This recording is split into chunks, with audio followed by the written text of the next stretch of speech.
Sudah? Baik, kita saling kondisikan ya. Kalaupun nggak terlampau terlihatan bagi sebagian kawan-kawan, apa nanti saya akan sedikit mengondisikan. Kita nanti akan penuhi area sekitaran. Setelah masuk nanti pada fase untuk ke wukuf atau di Arafah ya. Tahan sebentar. Sekarang saya akan coba simulasikan ya. Bismillahirrahmanirrahim teman-teman sekalian dan bisa dimanapun Anda berada. Kita akan simulasikan mulai masuk ke area Masjidil Haram. Baik, pertama area masjid itu area suci.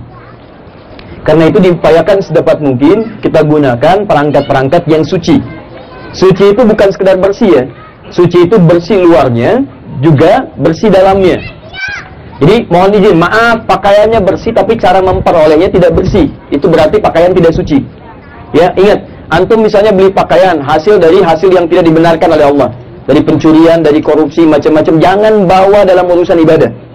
Karena itu tegas Allah katakan walibasut taqwa dzalika khair. Pakaian-pakaian yang dihasilkan dengan takwa itu yang paling bagus, ya.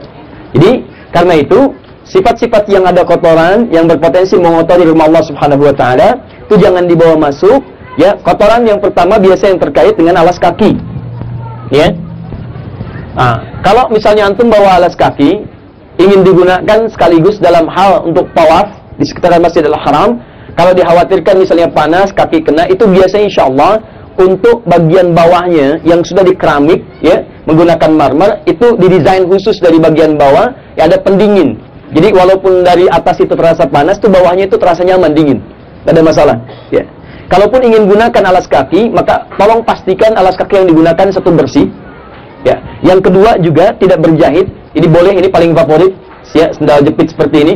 Ini cuma ada di Indonesia dengan tulisan masjid. Ya. Nah, agak susah di sana. Ini nggak akan tertukar ini. Ya.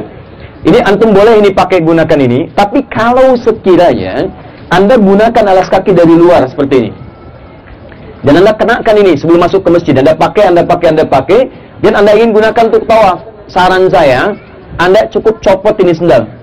Ya, walaupun mungkin ada sebagian yang membolehkan, tapi kalau saya rasanya agak kurang nyaman di area masjid menggunakan sendal yang di luar sudah dipakai. Mungkin menginjak beberapa hal tertentu. Biasanya suka disediakan plastik atau sebagian misalnya membawa tas, ya. Maka ini antum kemudian ambil, masukkan ke plastik. Ada sebagian kawan-kawan yang memasukkan ke tas, kemudian dibawa untuk bertawaf dan sebagainya. Saya tidak bermaksud menyalahkan hal yang demikian, tapi kalau saya biasanya agak terlampau ketat untuk berhati-hati. Ya, nah maaf gini, antum nggak pakai karena takut kotor dipakai untuk urusan ibadah. Sekarang yang kotor antum masukkan ke tas juga, antum bawa pakai juga urusan ibadah. Ya, jadi kalau saya biasanya kita sepakat titipkan di satu tempat yang telah kita ketahui bersama-sama, tempat kita masuk dan tempat area kita keluar, kemudian kita kumpulkan, kita simpan misalnya, kita satukan. Nah, setelah itu kita mulai kemudian menunaikan ritual yang sudah tetap kita laksanakan bersama-sama. Sepakat seperti ini? Nah, sebelum masuk, tahan sebentar. Saya akan posisikan masuk dari area masjid. Masuk ke area masjid yang mengarah ke area Masjid Al-Haram ke lingkungan Ka'bah. Fokus baik-baik teman-teman sekalian ya. Tahan sebentar. Pertama, ketika Anda akan tiba ke sana, sebelum saya terangkan saya masuk, tolong pastikan dengan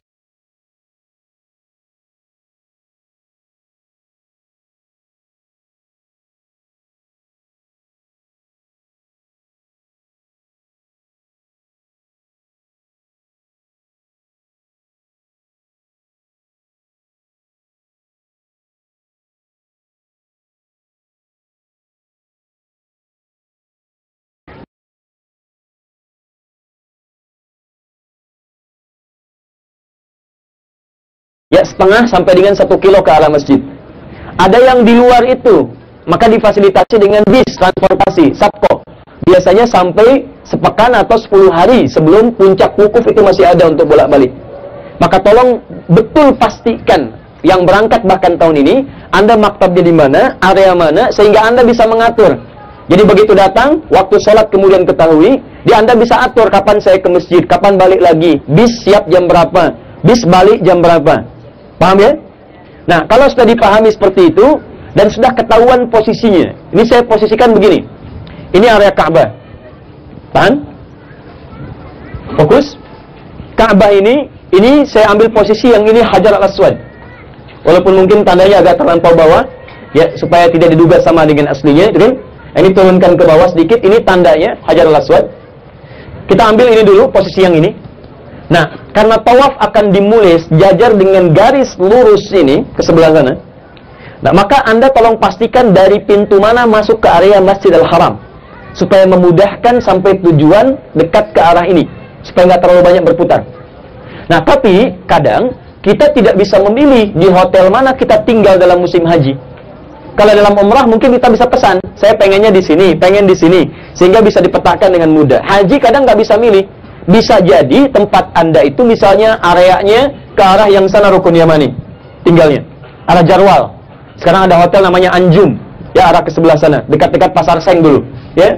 Kemudian ada yang dekat ke arah ini, Hajarul Aswad, tarik garis lurus, arah Mahbasjid dekat istana. Ya, keluar Zam-Zam, tinggal belok kanan sedikit. Ya. Ada lagi yang Hilton. Hilton itu berarti posisinya akan yang sebelah sini. Ya. Sisi yang ini, dekat Rukun Yamani yang arah ini, ke sebelah sana. Ya. Ada lagi misalnya kita ambil yang area sini, yang Hijar Ismail. Ya, hotelnya arah-arah sebelah sana. Ya, area Misfala dan ke sebelah sananya Aziziyah. Baik, jadi untuk Anda ketahui di lingkungan mana Anda tinggal, berarti Anda akan paham begitu sampai di area masjid, saya harus mencari pintu yang memudahkan saya masuk ke area dekat sini. Jelas ya? Baik. Nah, pintu yang paling mudah sesungguhnya, kalau ini sudah selesai renovasinya dan sebagainya, kita bermohon pada Allah diberikan kemudahan dengan cepat. Ya, yang paling gampang menuju ke sini, itu area pintunya namanya Babus Salam. Ya. Babus Salam itu secara sederhana, kalau saya boleh kemudian berikan gambaran pada teman-teman sekalian, mohon izin ya, bisa berikan space sedikit. Nah, saya berikan misalnya gambaran, ini saat tiba Zam-Zam, patokan yang paling mudah. Ya, misalnya itu gedung Zam-Zam, area Zam-Zam, misal saja. Kemudian saya masuk dari sana, walaupun saya tinggalnya bukan di sana misalnya, ya, di hotel yang lainnya. Saya masuk patokan dari sana, kemudian lurus, akan berhadapan dengan pintu nomor 1, King Abdul Aziz, langsung. Nah, dari pintu itu jangan masuk lewat situ. Ya, Anda keluar dari situ, kemudian sebelah kanan itu Anda akan lihat Istana Raja, tinggi. Ya, masuk ke arah situ, pintu lewat Istana Raja, lurus, ya, sekitar 100 meter, nanti ada pintu 27, pintu 26, ada tulisan Babun Nabi, sebelahnya persis, ya, ciri paling gampangnya, itu pintunya turun ke bawah, ya, pakai tangga dan ada yang eskalator. Nanti begitu Anda akan turun, ada tulisan di pintunya Babus Salam. Kalau antum masuk dari pintu ini, maka Anda akan turun, tembusnya langsung ke sofa dan langsung berhadapan dengan ini Hajar Aswad. Jadi nggak muter-muter lagi. Tapi kalau itu kesulitan ditemukan, maka jangan paksakan. Anda masuk misalnya masih ada renovasi ditutup, Anda paksa buka. Ini sunnah, ya, nggak bisa. Nah, itu nggak bisa ya. Nah, kita bukan tinggal di tempat kita. Baik. Maka tahan itu semua, masuk dari pintu mana saja yang paling memudahkan dan ikuti petunjuknya. Biasanya insya Allah kalau musim haji itu sangat rapi. Alhamdulillah insya Allah ya, itu sudah di briefing, sudah disiapkan, semua akan rapi sekali. Antum ikuti saja, nanti ada tulisan misalnya mataf. Mataf itu tempat tawaf. Matafun, mim, ta, alif, fa. Mataf, tempat tawaf. Kalau susah, antum akan lihat banyak orang lewat situ, antum ikuti. Kalau memang hanya per orang. Kalau per kelompok, insya Allah sudah nanti ada koordinasinya, maka ikuti dengan baik. Ya, tahan. Saat masuk ke area masjid nanti, akan ada 2 bagian yang antum akan temui. Bagian tawaf di lingkaran atas, yang tidak langsung ke pelataran Ka'bah. Bagian tawaf yang turun via eskalator atau tangga, yang nanti akan ada di pelataran. Jika memungkinkan turun ke area bawah, dan ada kemudahan untuk mendapatinya, maka saya sarankan pilih tawaf di bawah, di pelataran. Karena kesuasana hatinya akan beda, akan lain. Ya, getaran kejiwanya, kekhusyuannya itu berbeda dibandingkan dengan yang di atas. Tapi kalau kemudian tidak memungkinkan, maka jangan paksakan turun ke bawah. Maksimalkan di atas, khususnya tadi yang terkait dengan kursi roda tadi. Ya, itu sudah diberikan kemudahan luar biasa di atas, jadi jangan paksa turun ke bawah. Nah, kalau Anda ingin turun ke bawah nanti, tolong ikuti betul petunjuk, lihat rombongannya. Itu saat masuk di pintu 1, Anda kemudian lurus, belok kanan sedikit, kemudian belok kiri, lurus, kiri lagi, langsung ada turun tangga ke bawah. Nanti pembimbing akan bimbing masing-masing. Yang penting, posisi Anda mesti turun dulu. Karena kalau Anda bertahan di atas, itu artinya Anda akan tawaf di lingkungan lantai kedua. Jelas? Nah, Sekarang kita akan mulai. Saya akan posisikan kondisi kami masuk ke area masjid. Ya, saya mulai dari luar. Mohon izin berikan sedikit space dari sini. Ya, tidak apa-apa.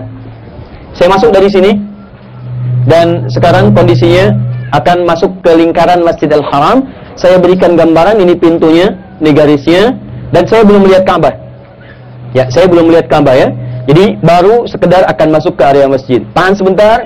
Kita mulai dengan bagian-bagian tuntunan sunnah untuk memasuki masjid, khususnya Masjid Al-Haram. Baik, saat Anda akan masjid, sudah siap masuk masjid. Nanti sebelah kanan kiri itu ada bantuan untuk kita untuk tempat alas kaki, plastik.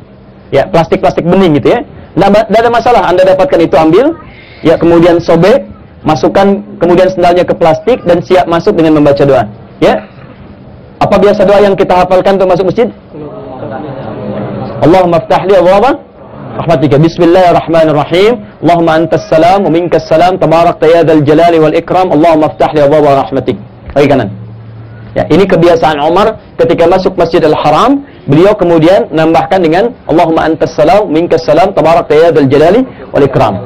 Kalau Anda tidak bacakan ini pun tidak ada masalah, masuk ke langsung Allahumma aftah li abwaaba rahmatik. Tidak ada masalah. Hanya yang saya maksudkan, kadang-kadang kalimat itu terlupakan oleh sementara orang saking ingin cepatnya masuk ke Masjidil Haram. Ya, kadang-kadang banyak orang desakan dan sebagainya. Ingat baik-baik, setiap sunnah yang bisa kita maksimalkan, jaga betul karena kita ada di tempat terbaik untuk mempraktekannya. Dan pahalanya besar. Jadi ketika sudah mulai masuk, kaki kanan, Bismillahirrahmanirrahim. Dan Allahumma aftah li abwaaba rahmatik. Masuk kaki kanan. Ya, kalau Anda bisa mulai dengan agak lebih banyak, Bismillahirrahmanirrahim. Allahumma antas salam minkas salam wa rabbiyal jalali wal ikram. Allahumma aftah li abwaaba rahmatik. Ya Allah, mohon bukakan untukku pintu-pintu rahmatmu. Maaf, izin ya. Saya mau tekankan betul.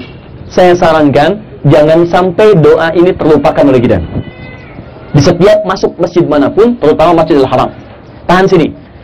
Biasanya ringan di lisan, tapi sesungguhnya esensinya sangat dalam.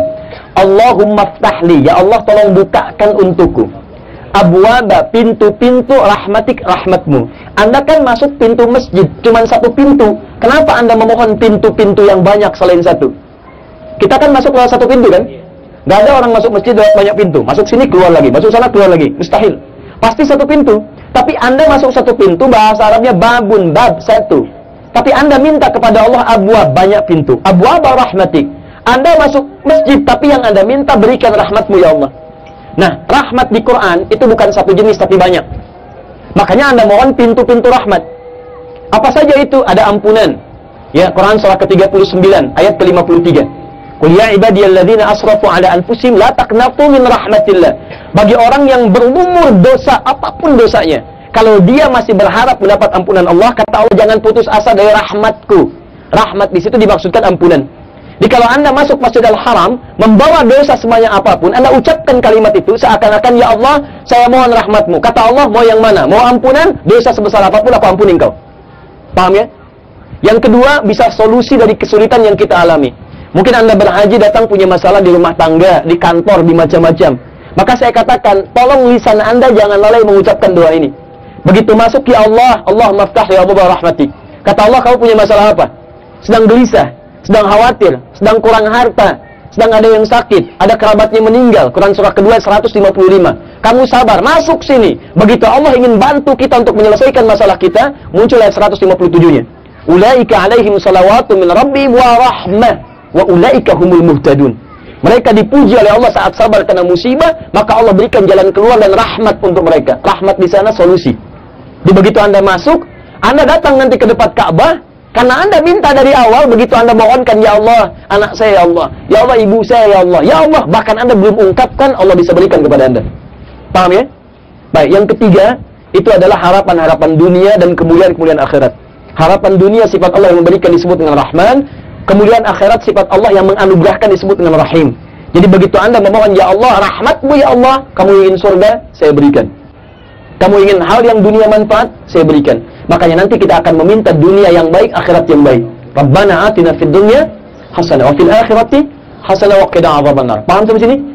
Maka dari itu, jangan dianggap sepele, sekalipun terburu-buru, banyak berdesakan, langkahkan kaki kanan dan keluar di lisan Allahumma ftah li abwaaba Nah, saya jalan ya. Bismillah. Baik, saya sudah masuk. Saya gambarkan saya masuk, saya langsung kemudian melihat berhadapan dengan Ka'bah. Sunnah kedua. Ya, ada doa yang disampaikan, riwayat yang sampai pada kita, doa saat pertama mula melihat Ka'bah. Nah, perhatikan doanya, nanti insya Allah kami tuliskan ya. Terus sementara antum simak aja dulu. Tahan sebentar, kalau dengan rombongan, kondisikan rombongannya supaya tidak mengganggu jalan orang lain lewat. Biasanya kami minta sebagian kawan-kawan untuk ke pinggir dulu. Pinggir dulu. Antum nggak ikut ya, Bapak, ini cuma contoh ya. Baik. Ke pinggir. Tolong, yang lewat kasih lewat. Tahan, dan kita ada di depan. Kita sampaikan, tapi doa ini sudah kita sama-sama hafalkan dulu. Supaya nggak repot saat di sana. Allahumma zid hadzal bait ta'ziman wa takriman. Hati-hati. Allahumma zid hadzal bait ta'ziman wa takriman wa tashrifan wa mahabatan wa birran. Nah, maknanya, tahan sebentar, tidak usah diikuti.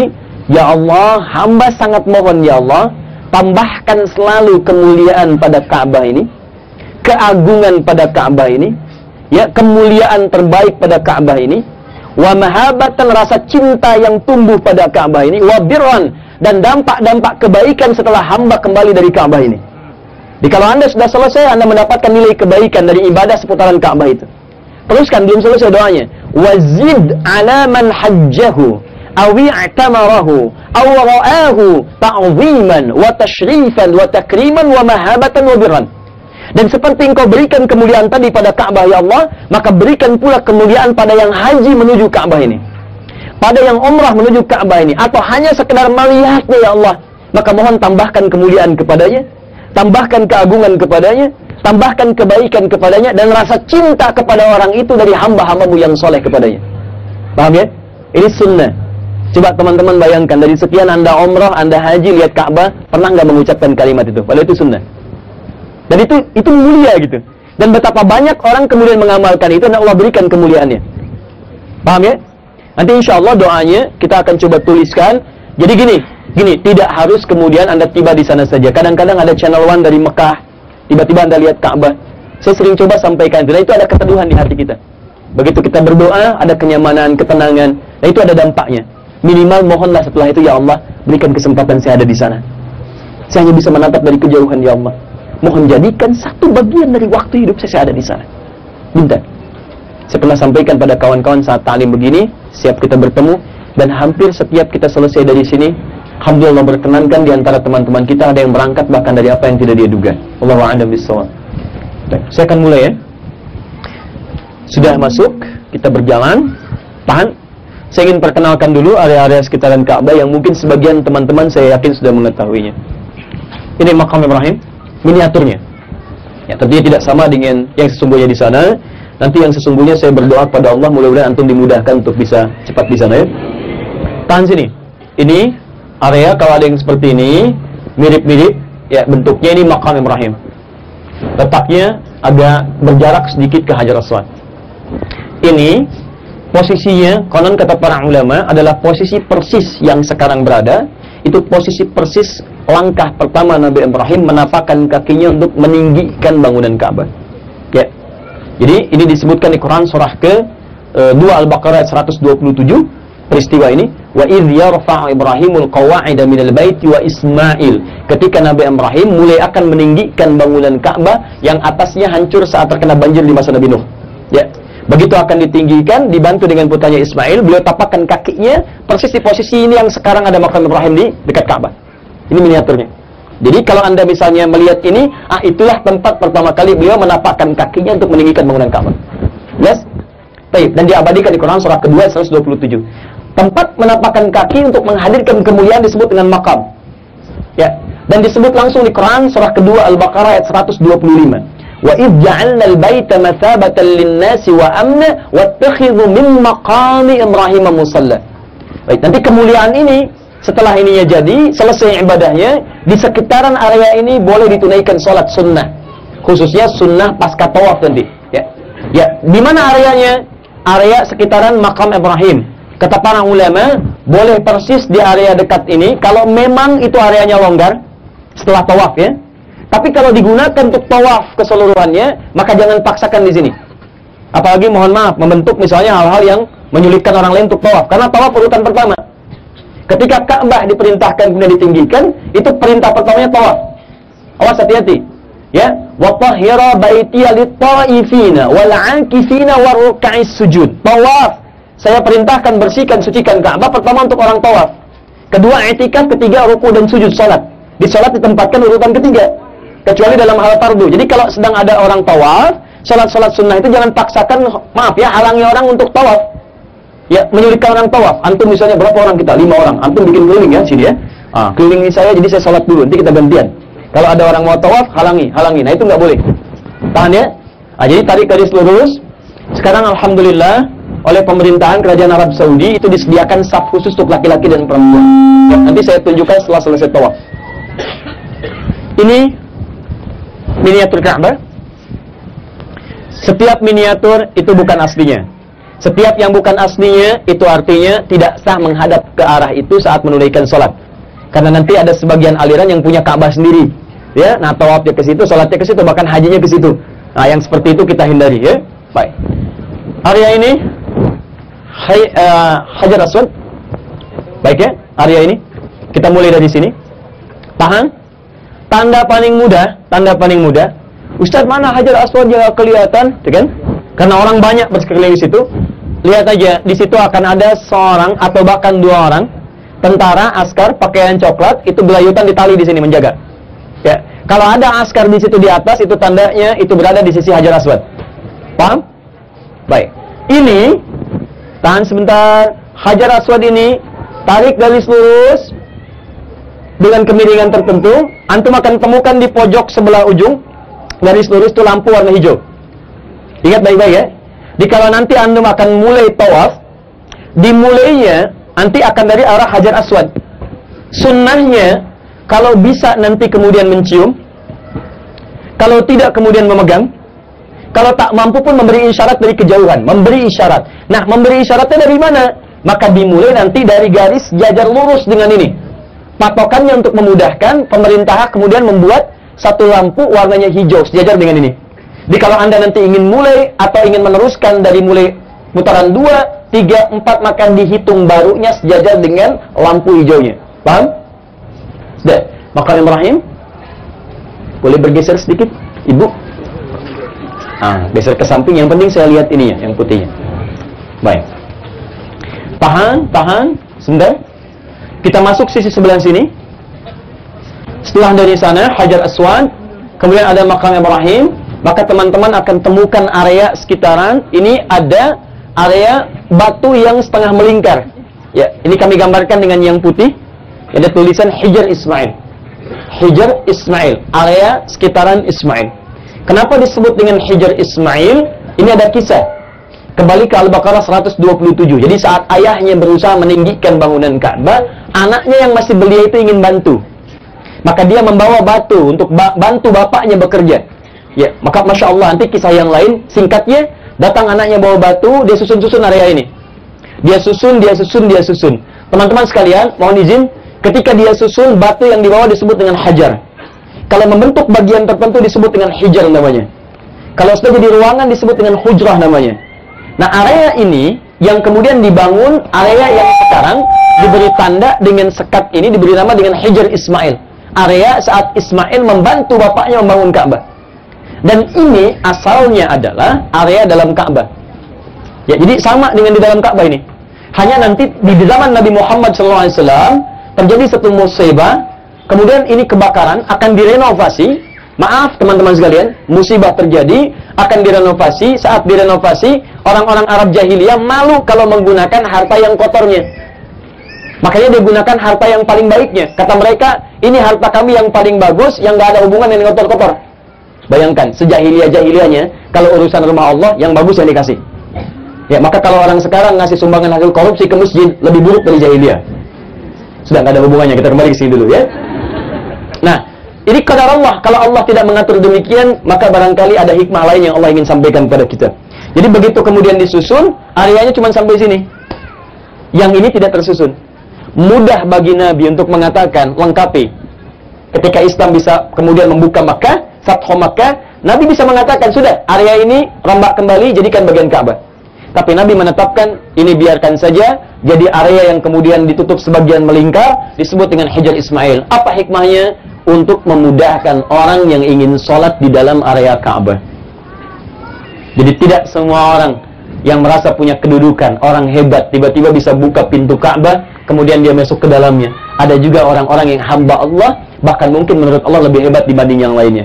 Kamu sholat bahkan tidak harus pakai pintu, masuk aja ke situ. Karena itulah dibuat area terbuka untuk memberi kesempatan siapapun yang ingin sholat merasa di dalam Ka'bah, sholat 2 rakaat di dalamnya. Jadi ini yang disebut sholat sunnah 2 rakaat di dalam Hijr Ismail. Itu mustajab. Saya sarankan dalam sujud, berdoa, Anda mohon kepada Allah setiap apa yang ingin Anda mohonkan dalam urusan-urusan kebaikan. Paham ya?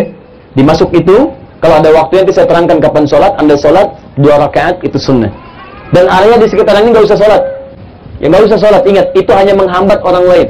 Di ini nggak ada sunnah area sholat di sekitaran area lain, kecuali dalam sholat fardu. Ya, jadi yang sunnah itu hanya Hijr Ismail, Barakallahu Karim Ibrahim. Jelas? Baik, kalau sudah jelas, tahan sebentar. Ini apa tadi? Itu apa? Hijr Ismail. Nah, sekarang tahan sebentar, pelan-pelan, saya kembalikan lagi ke sini. Ini Hajar Aswad. Ini area pintu Ka'bah.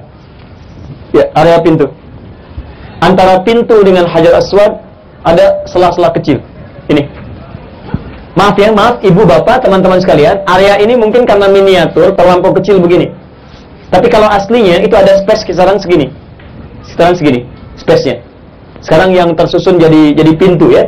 Nah, ini kalau kita ilustrasikan area pintu, ini Hajar Aswad. Ada area di sini disebut dengan multazam namanya. Multazam.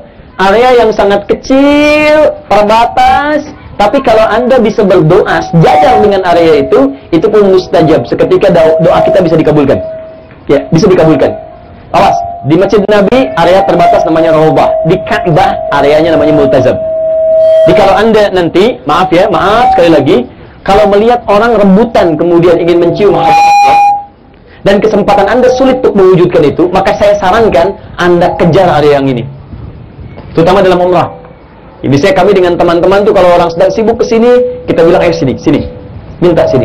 Begitu sudah berbaris, mohonkan, minta sekhusyuk-khusyuknya, minta yang terbaik. Dan tidak sedikit ada yang seketika langsung dijawab. Ya, Masya Allah. Saya pernah ngajak kawan, kemudian dalam umrah, antum ada masalah nggak usah kasih tahu saya, sampaikan aja pada Allah.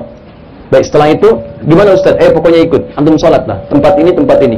Antum di situ minta multazam, di Hijr Ismail sholat. Antum tahu apa yang terjadi? Begitu dia sholat, ketika dia selesai, dia sampaikan, Ustaz, Masya Allah, terjadi sesuatu. Apa?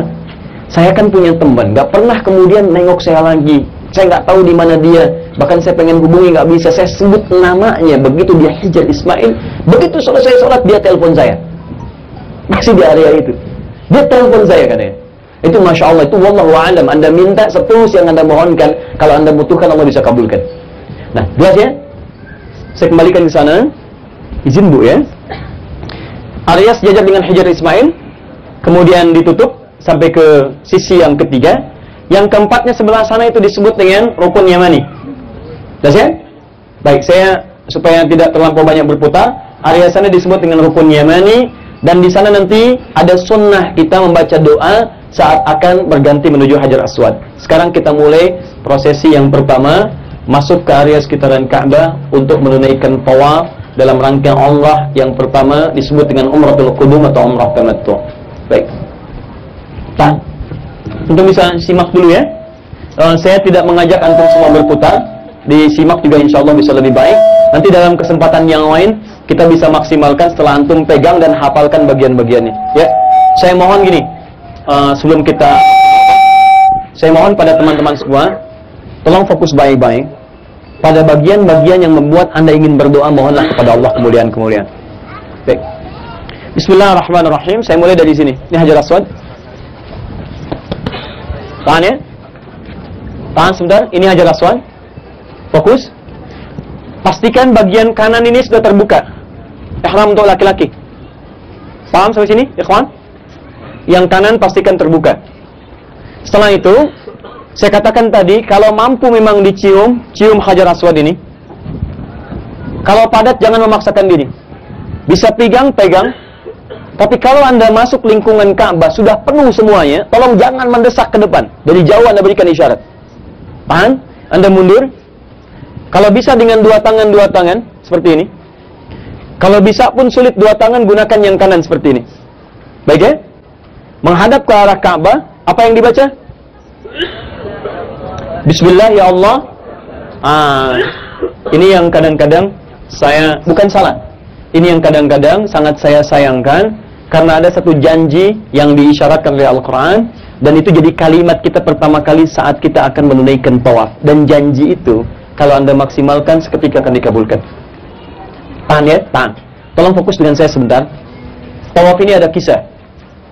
Kisah sederhananya, Nabi Ibrahim alaihissalam, oleh Allah subhanahu wa ta'ala diberikan kemuliaan ketika berjuang beliau, kemudian melawan beberapa hal. Yang hal yang paling utama, melawan penyembahan berhala di sekitaran, yang ternyata patung-patungnya dibuat oleh ayahandanya sendiri. Ya, mohon izin maaf, ketika berjuang itu tidak mudah, kemudian beliau atasi itu semua. Ya, beliau hadirkan hanya karena Allah, bersyukur diberi kesempatan, dan ingin mengagungkan Allah subhanahu wa ta'ala. Subhanallah, alhamdulillah, wa la ilaha illallah, Allahu akbar. Maka taruhannya kemudian diusir oleh ayahandanya, diasingkan oleh kaumnya, bahkan mencoba untuk dipersekusi, bahkan kemudian mohon maaf, dibakar dan seterusnya. Tapi ketika hatinya terpaut dengan Allah, Allah melindungi keseluruhannya. Nah, maka yang paling menarik adalah beliau kemudian meninggalkan semua hal yang pernah dirasakannya, karena dekat dengan kemusyrikan apa yang kemudian beliau ada itu, dengan kaumnya sulit diajak dan sebagainya. Beliau memilih meninggalkan semua kemewahan itu untuk dekat dengan Allah Subhanahu wa taala. Dan itu apa yang terjadi? Teman-teman sekalian, ini diabadikan di Quran surah ke-19 Maryam dari ayat 49 sampai 50. Walamma i'tazalahum wa may ya'buduna min dunillahi wa habna lahu Ishaq. Ketika Nabi Ibrahim komitmen untuk mendekat kepada Allah dan meninggalkan segala hal yang tidak disukai oleh Allah Subhanahu wa taala, yang membuat lalai, yang menyekutukan Allah, walaupun itu semua mungkin dekat dengan lingkungan sekitarnya. Dia berdoa, mendoakan, mengajak, sulit, sehingga terpaksa berpisah dengan itu semua. Tapi dia ingin mendekat kepada Allah. Maka apa yang terjadi? Kata Allah, saya anugerahkan yang selama ini beliau inginkan. Istrinya yang divonis tidak mungkin punya keturunan, saat itu mengandung, bahkan langsung Allah berikan kabar gembira akan langsung lahir dari rahimnya, namanya Ishaq. Ya, waladuna alim, gulamuna alim, seorang anak yang sangat cerdas. Tahan sebentar. Kisah ini, kenapa penting saya sampaikan di awal? Karena ketika Anda mulai menunaikan tawaf, Anda akan membaca komitmen yang pernah disampaikan oleh Nabi Ibrahim kepada Allah Subhanahu wa taala. Subhanallah, walhamdulillah, wa la ilaha illallah, wallah. Nah, saat baca inilah sementara kita kadang-kadang mohon izin, mohon maaf tidak menghadirkan suasana ini, sehingga ketika Allah bersiap memberikan apa yang Anda butuhkan, Anda tidak memintanya. Itu poinnya. Nah, karena itu sebelum kita mulai dan sebelum kita bacakan, saya ingin tanya sebentar. Kita mulai dari apa? Posisi mana? Hajar Aswad warnanya apa? Hajar itu apa? Baik, Aswad itu apa? Jadi Hajar Aswad apa? Memang warnanya hitam? Tidak, warnanya apa? Putih. Kenapa jadi hitam? Dosa manusia. Antum manusia bukan? Mungkin bertambah hitam karena dosa antum. Awas, hati-hati, saya tidak bercanda di sini. Saya ingin sampaikan bahwa ini ada hikmah yang sangat besar di sini. Mungkin yang menambah hitam, semakin hitam, kita nyumbang saham dosa di situ. Makanya ketika Anda datang menghadap ke situ, kenapa dimulai dari Hajar Aswad? Supaya antum sadar bahwa dosa apa datang ke situ. Makanya di awal kan Anda katakan, Allahumma ftah li abwaaba rahmatik. Makna rahmat pertama, ampunan dosa. Makanya orang mau tawaf tuh kalau benar tawafnya, begitu melihat ke sini, dia mesti sadar antum punya dosa apa. Sehingga nyumbang saham jadi hitam begini. Itu cuma majas, teman-teman. Kalimat kiasan, tapi puncaknya adalah orang yang benar tawafnya, begitu dia memulai tawaf, dia sadar membawa sesuatu yang inginkan ampunan dari Allah Subhanahu wa taala. Makanya ketika Anda menatap Ka'bah, coba bayangkan bahwa dosa apa Anda mesti tahu. Berapa kali lisan berkata yang salah, telinga mendengar yang keliru, mata menatap yang salah. Jadi kalau orang benar tawafnya, dia baru lihat Ka'bah saja sudah menetes air matanya. Karena fitrah manusia itu nggak bisa dibohongi. Ka'bah itu suci dan hanya akan ada hubungan chemistry dengan yang suci. Makanya ketika hati Anda itu suci, masuk kemudian melihat Ka'bah, maka yang kotor-kotor itu akan keluar. Tak terasa air mata Anda mengalir. Kalau Anda memulai dengan suasana seperti itu, maka saya katakan pada Anda akan memulai dengan perasaan yang sangat indah dan tawaf yang sangat khusyuk. Makanya Anda katakan, sementara orang mengatakan Bismillah, ya Allahu Akbar, perhatikan doa lengkapnya. Allahumma imanan bika wa tasdiqan bi kitabika wa wafa'an bi ahdika wa ittiba'an li sunnati nabiyyika Muhammadin sallallahu alaihi wasallam wa ittiba'an li sunnati nabiyyika Muhammadin sallallahu alaihi wasallam. Bismillah, ya Allahu Akbar. Perhatikan maknanya. Allahumma imanan bika. Ya Allah, saya datang ke sini karena iman kepadamu. Saya yakin ya Allah dengan semua janji dan ketetapanmu. Wa tasdiqan bi kitabika. Dan saya membenarkan apa yang telah engkau sampaikan dalam kitabmu Al-Quran. Kalau engkau tidak katakan di sini ada kemuliaan, saya tidak akan datang. Kalau engkau tidak katakan di sini ada ketenangan, saya tidak akan datang. Allah yang katakan Ka'bah sumber ketenangan, sumber kemuliaan. Dan engkau janjikan ya Allah, siapa yang tawafnya benar, engkau akan kabulkan setiap permohonannya. Maka wa wafa'an bi ahdika, hamba datang ke sini untuk memohon segala janji yang telah engkau janjikan kepada hamba dalam kitabmu. Wattiba'an li sunnati nabiyyika Muhammad sallallahu alaihi wasallam. Maka dengan itu hamba akan memulai tawaf seperti dicontohkan oleh Rasulullah Muhammad sallallahu alaihi wasallam. Perhatikan, Anda mau tawaf itu, Anda yakinkan kepada Allah, saya yakin ya Allah dengan janjimu. Engkau yang bicara kepada saya, engkau yang sampaikan di kitabmu, dan engkau berjanji kepadaku, kalau tawafku benar, engkau akan kabulkan permohonanku seperti engkau kabulkan permohonan Nabi Ibrahim AS.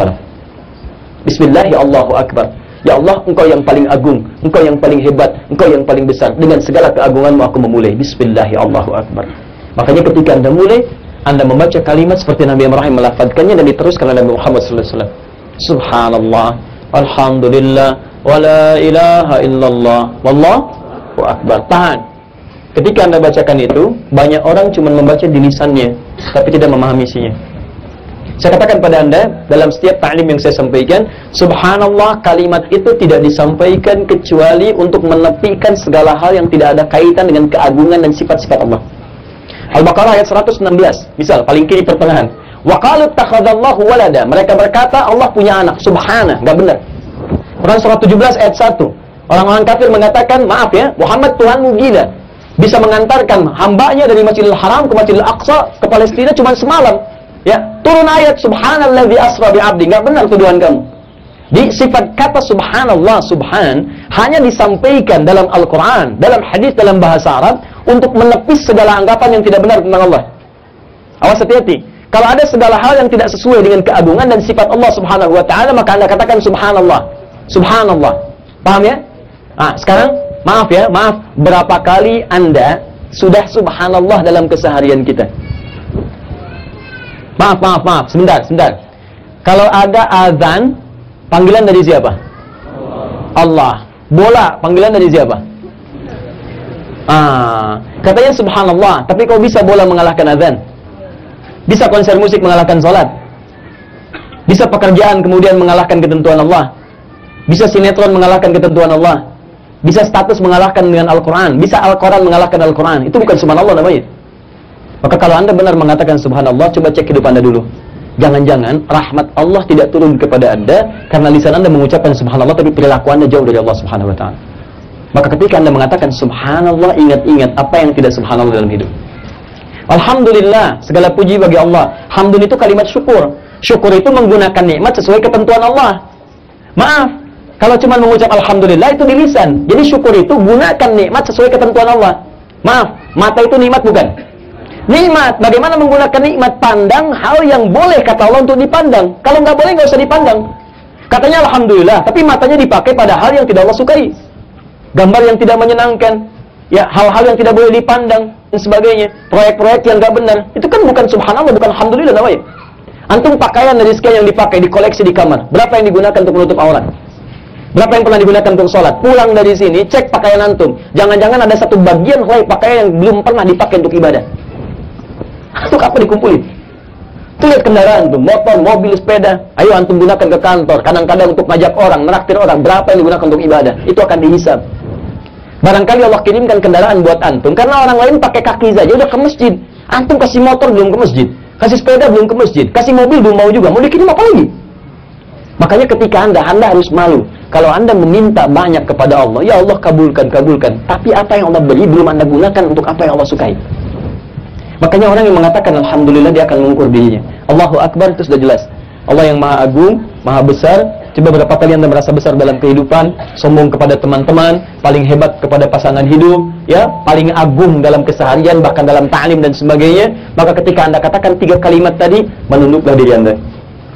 Tinggalkan semua itu. Anda janjikan kepada Allah, subhanallah, saya berjanji akan berubah. Alhamdulillah, saya gunakan nikmat sesuai ketentuan Allah. Allahu Akbar, hanya Allah yang paling agung, maka setiap yang agung meminta saya akan kerjakan. Nah, kalau Anda benar bacaannya, berhenti sampai sini. Wala ilaha illallah, Allahu Akbar. Maka ketika Anda komitmen benar dengan bacaan itu, Allah berikan kesempatan pada Anda untuk memohon bebas dari sini sampai rukun Yamani. Gak usah pakai bahasa Arab. Anda boleh menggunakan bahasa Indonesia, boleh menggunakan, bahasa Sunda, bahasa Padang, bahasa Jawa, bahasa apapun yang Anda ingin mohonkan. Karena di sini Anda bebas mengungkapkannya. Ingin pakai bahasa Arab, gak ada masalah, boleh. Saya katakan tadi tidak usah itu, maksud saya kalau tidak paham dengan apa yang mau disampaikan. Di Anda silahkan, boleh silahkan. Anda dari sini gunakan doa-doa yang Anda telah siapkan. Makanya saya katakan dari awal dalam taklim yang malam Jumat kemarin, teman-teman silahkan. Misalnya putaran pertama saya doa untuk orang tua dulu. Ya Allah, ayah saya ya Allah, sampai hari ini dia tidak melihat bahwa saya haji ya Allah. Dia pergi mendahului saya. Saya bercita-cita untuk mengajak beliau ya Allah. Saya tidak minta apapun ya Allah dalam putaran yang pertama ini, mohon ya Allah, ampuni dosa ayah saya, terangi alam kuburnya. Ya Allah, bimbing saya supaya bisa berjumpa dengan ayah saya di surga. Ya Allah, saya mohon ya Allah, minta. Satu. Kedua, nanti untuk ibu. Saya tidak tahu apakah ini bisa sama dengan Anda, tapi kalau ini bermanfaat silahkan Anda bisa tiru. Saya tidak pernah memulai tawaf 1-7 kecuali menyusun doa yang sesuai. Saya gunakan tawaf pertama untuk ayah saya yang saya minta, nggak ada yang lain. Ayah. Kita merasa, nah teman-teman saya dididik dari kecil, mungkin Anda mengalami itu. Dari kecil disayang macam-macam, begitu kita punya sesuatu untuk berbagi orang yang nggak ada. Ibu saya gandeng, tapi tangan satu sudah tidak bisa menggandengnya. Makanya saya wasiatkan pada antum, kalau orang tua masih ada, maksimalkan baktinya. 2 untuk ibu, minta misalnya. 3 untuk pasangan, suami untuk istri, istri untuk suami. 4 tuh anak-anak, keluarga. 5 antum lihat tetangga, kerabat, saudara. 6 kawan-kawan di kantor. 7 misalnya umat Islam pada umumnya dimanapun berada. Atau yang belum Islam, doakan supaya dapat hidayah. Ya Allah, berikan tetangga saya hidayah ya Allah. Dia hidup bertetangga dengan saya. Kadang-kadang kami tegur sapa, kami takut berpisah di surga ya Allah. Mohon ya Allah, berikan dia hidayah. Ya Allah, mohon sepulang dari sini, ya Allah, sebelum kau wafatkan saya, ringankan lisan untuk mengucapkan kalimat syahadat. Gitu. Paham ya? Nah, dari sini kemudian berputar. Yang pertama kali, putaran 1-3, usahakan agak cepat ya. Yang laki-laki boleh berlari kecil. Ya. Yang perempuan jalan cepat. Jalan cepat. 1-3. Nah, sekarang lihat baik-baik. Tahan sebentar. Ketika Anda memulai tawaf, umumnya di sekitar Hajar Aswad sampai sini itu akan penuh. Penuh. Tapi ini alamiah ya. Ketika Anda sampai ke Hijr Ismail, itu akan mengerucut ke arah sini. Jadi akan semakin Anda mendekat ke arah Ka'bah. Ya, mendekat ke arah Ka'bah. Boleh sedikit saya minta space? Ya. Boleh ke sebelah sini, mendekat, bahkan nanti ketika mendekat ke rukun Yamani, Anda bisa menyentuh area Ka'bah. Ini alamiah, teman-teman. Ini biasanya seperti ini. Karena umumnya orang akan mengejar ke wilayah sini, merapat. Makanya penumpukannya ada di sini. Ya, karena penumpukan ada di sini, begitu Anda lewat ke sini masih penuh, ke sini tiba-tiba longgar. Menyempit, ke sana menempel. Saran saya, walaupun nanti posisinya Anda bisa mendekat ke arah Ka'bah, saran saya, usahakan 1-3 standar dulu. Jangan berusaha mendekat dulu. Ya, ingat ya, jangan berusaha mendekat dulu, karena yang harus Anda lakukan sekarang, menyempurnakan rukun dulu. Ya, jangan tergoda dulu. Anda berlama-lama di sini, Anda belum sa'i. Ya, Anda belum tahan loh. Jangan habiskan energi dan waktu. Nanti ada kesempatan lain untuk sholat di Hijr Ismail, ya, dan seterusnya yang lain. Jangan berhenti, teruskan. Ya, 3 terus, 4 terus, putar, 5 terus, 6, tahan sebentar. Begitu masuk ke 6, Anda usahakan ke area agak terluar, jangan mendekat ke arah Ka'bah. Saya ulang ya, Ini pertama, saya mulai dari sini. Ini padat, ini luas. 2, saya keluar. Ada space kecil, saya boleh masuk ke sini. Ya, saya masuk untuk mempercepat. Masuk, keluar lagi. Masuk, dekat sini, keluar lagi. Tapi tidak menempel ke sini. Jangan berhenti. Begitu 3, 4, 5, lebih dekat lagi nggak ada masalah. Tapi nanti dekat sini keluar, ke area luar. Begitu masuk putaran 6, saya sarankan Anda jangan mendekat ke arah sini. nanti ada godaan ini sangat terbuka. Anda keluar sampai ke 7. Maksud saya, saat Anda berada di area yang terakhir 7, Anda sudah berada di ujung dan tidak terjebak dengan desakan orang di sini. Kalau Anda mepet ke arah dekat sini nanti, begitu dekat ke sini Anda mau selesai, Anda akan menembus orang. Dan dalam haji itu tidak mudah karena banyak orang yang terlibat untuk berputar. Paham ya? Diusahakan putaran 5, 6, 7 area terdekat Ka'bah atau area terluar. Paham ya? Pergi ke jauh, menjauh sehingga nanti setelah selesai Anda lebih dekat ke Bukit Safa. Paham? Tahan. Tadi dari sini Hajar Aswad sampai ke Makam Ibrahim baca apa? Subhanallah wala ilaha illallah Allah. Dari sini Makam Ibrahim ke Rukun Yamani arah sana, sisi sebelah sana, baca apa? Baca doa, bukan baca bebas. Bebas tidak. Baca doa, oke. Doanya Anda yang sudah susun sendiri. Nah, sekarang perhatikan. Tahan baik-baik. Kenapa? Atau saya tanya dulu, dari Rukun Yamani sampai dengan ke Hajar Aswad, baca apa? Insyaallah kita hafal Al-Baqarah 201. Rabbana atina fid dunya wa fil akhirati wa qina. Oke, ya Aziz ya Ghaffar ya Rabbal alamin. Tahan sebentar. Kenapa kita baca doa itu? Saya kan baru terangkan yang ini ya. Yang itu belum. Saya tanya pada antum semua. Yang antum mohonkan pada Allah yang banyak itu dari sini sampai Rukun Yamani, kebutuhan Anda atau keinginan Anda? Keinginan. Apa yang kita inginkan belum tentu kita butuhkan. Sedangkan sifat doa itu hanya mengabulkan apa yang dibutuhkan, bukan memenuhi apa yang diinginkan. Makanya ketika Anda mohon banyak hal, di sudut yang sebelah sana Allah menyaring kembali apa yang kita mohonkan supaya yang sesuai dengan kebutuhan kita saja. Ya, Rabbana atina fid dunya hasanah wa fil akhirati hasanah. Jika yang Anda minta itu sesuai dengan maslahat dunia dan akhirat, maka Allah akan kabulkan. Tapi jika yang Anda minta, maaf, belum sesuai, maka Allah akan alihkan pada yang lebih bermanfaat, pada apa yang Anda perlukan. Makanya sebetulnya dalam tawaf tidak ada doa yang tidak dijawab. Tidak ada doa yang tidak dijawab.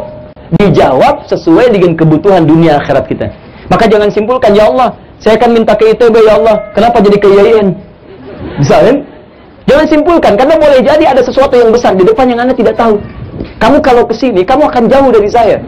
Kamu akan berprofesi ini bukan hal yang saya inginkan untukmu. Kamu saya masukkan ke sini untuk mendapatkan hal yang lebih daripada apa yang kamu bayangkan. Saya dulu berharap-harap ke Madinah. Karena saya mungkin dulu orang paling muda yang belum ke sana tapi sudah mendapatkan pelajaran dari Madinah. Saya belajar dari syekh-syekhnya, langsung daurah, kemudian kita ikuti. Kita masih kelas 2 SMA pada saat itu. Kemudian saya berharap ingin ikut. Anda tahu apa yang terjadi teman-teman sekalian? Diberi rekomendasi, bahkan ada tokoh yang kalau dibubuhkan tanda tangannya secara syariat manusia mungkin sudah selesai, gak usah ditanya. Tapi Allah berkehendak lain. Terjadi bom Bali, semua kuota ditutup. Harap-harap ke Madinah, nyangkutnya di Ciputat. LC lulusan Ciputat, tuh kan? Masuk sampai sana. Terus dari sana tiba-tiba tahun kedua Allah panggil untuk ke Libya. Tapi dari Libya itu ternyata ada rencana lain. Dari Libya lebih mudah mengunjungi Mesir. Kita belajar tafsir ke Syekh Tantawi sana. Dari Libya kemudian kita ke Mekah. Dari Libya kita cek Ummul Qura. Dari Libya kita ke Madinah. Dari Libya kita ke Tunisia. Ternyata Allah menginginkan sesuatu yang lebih banyak maslahatnya untuk kita alami di masa depan. Itulah yang menyebabkan saya ada di sini dengan teman-teman sekalian. Jadi maksud saya, ada orang yang meminta kadang di perusahaan A, Allah tempatkan di perusahaan B. Ada orang meminta A, tiba-tiba jadi B dan seterusnya. Itu bukan berarti Allah tidak mengabulkan. Allah ingin lebih baik bagi apa yang Anda harapkan. Yes. Setelah selesai ini, sekarang kemana setelah ini? Setelah tawaf kemana? Bukan, salat sunnah dulu 2 rakaat. Ya, jangan buru-buru, tenang, tenang. Di mana tadi salat sunnahnya? Di belakang Makam Ibrahim atau di sisi Makam Ibrahim? Bukan, di area yang sudah disiapkan oleh pemerintahan, yang ditarik garis lurus dari sini. Tidak harus tepat di belakang. Tarik garis lurus. Nah, saya infokan, alhamdulillah, untuk area laki-laki sekarang itu nanti di-skat. Dulu pakai tali, ya sekarang udah dikasih kayak portal-portal ringan lah, ya. Jadi sudah dikasih batas-batas skat, ya. Tahan, dia ada penyesuaian di volume. Jadi sudah ada skat. Nanti antum jangan maksa ya, tetap di belakang itu aja. Kalau enggak antum diusir sama askar. Ya, dan jangan simpulkan yang lain. Begitu sedang sholat disuruh mundur. Mundur Pak, nggak boleh di sini. Ini ujian. Bukan. Antum salah. Ya, mundur.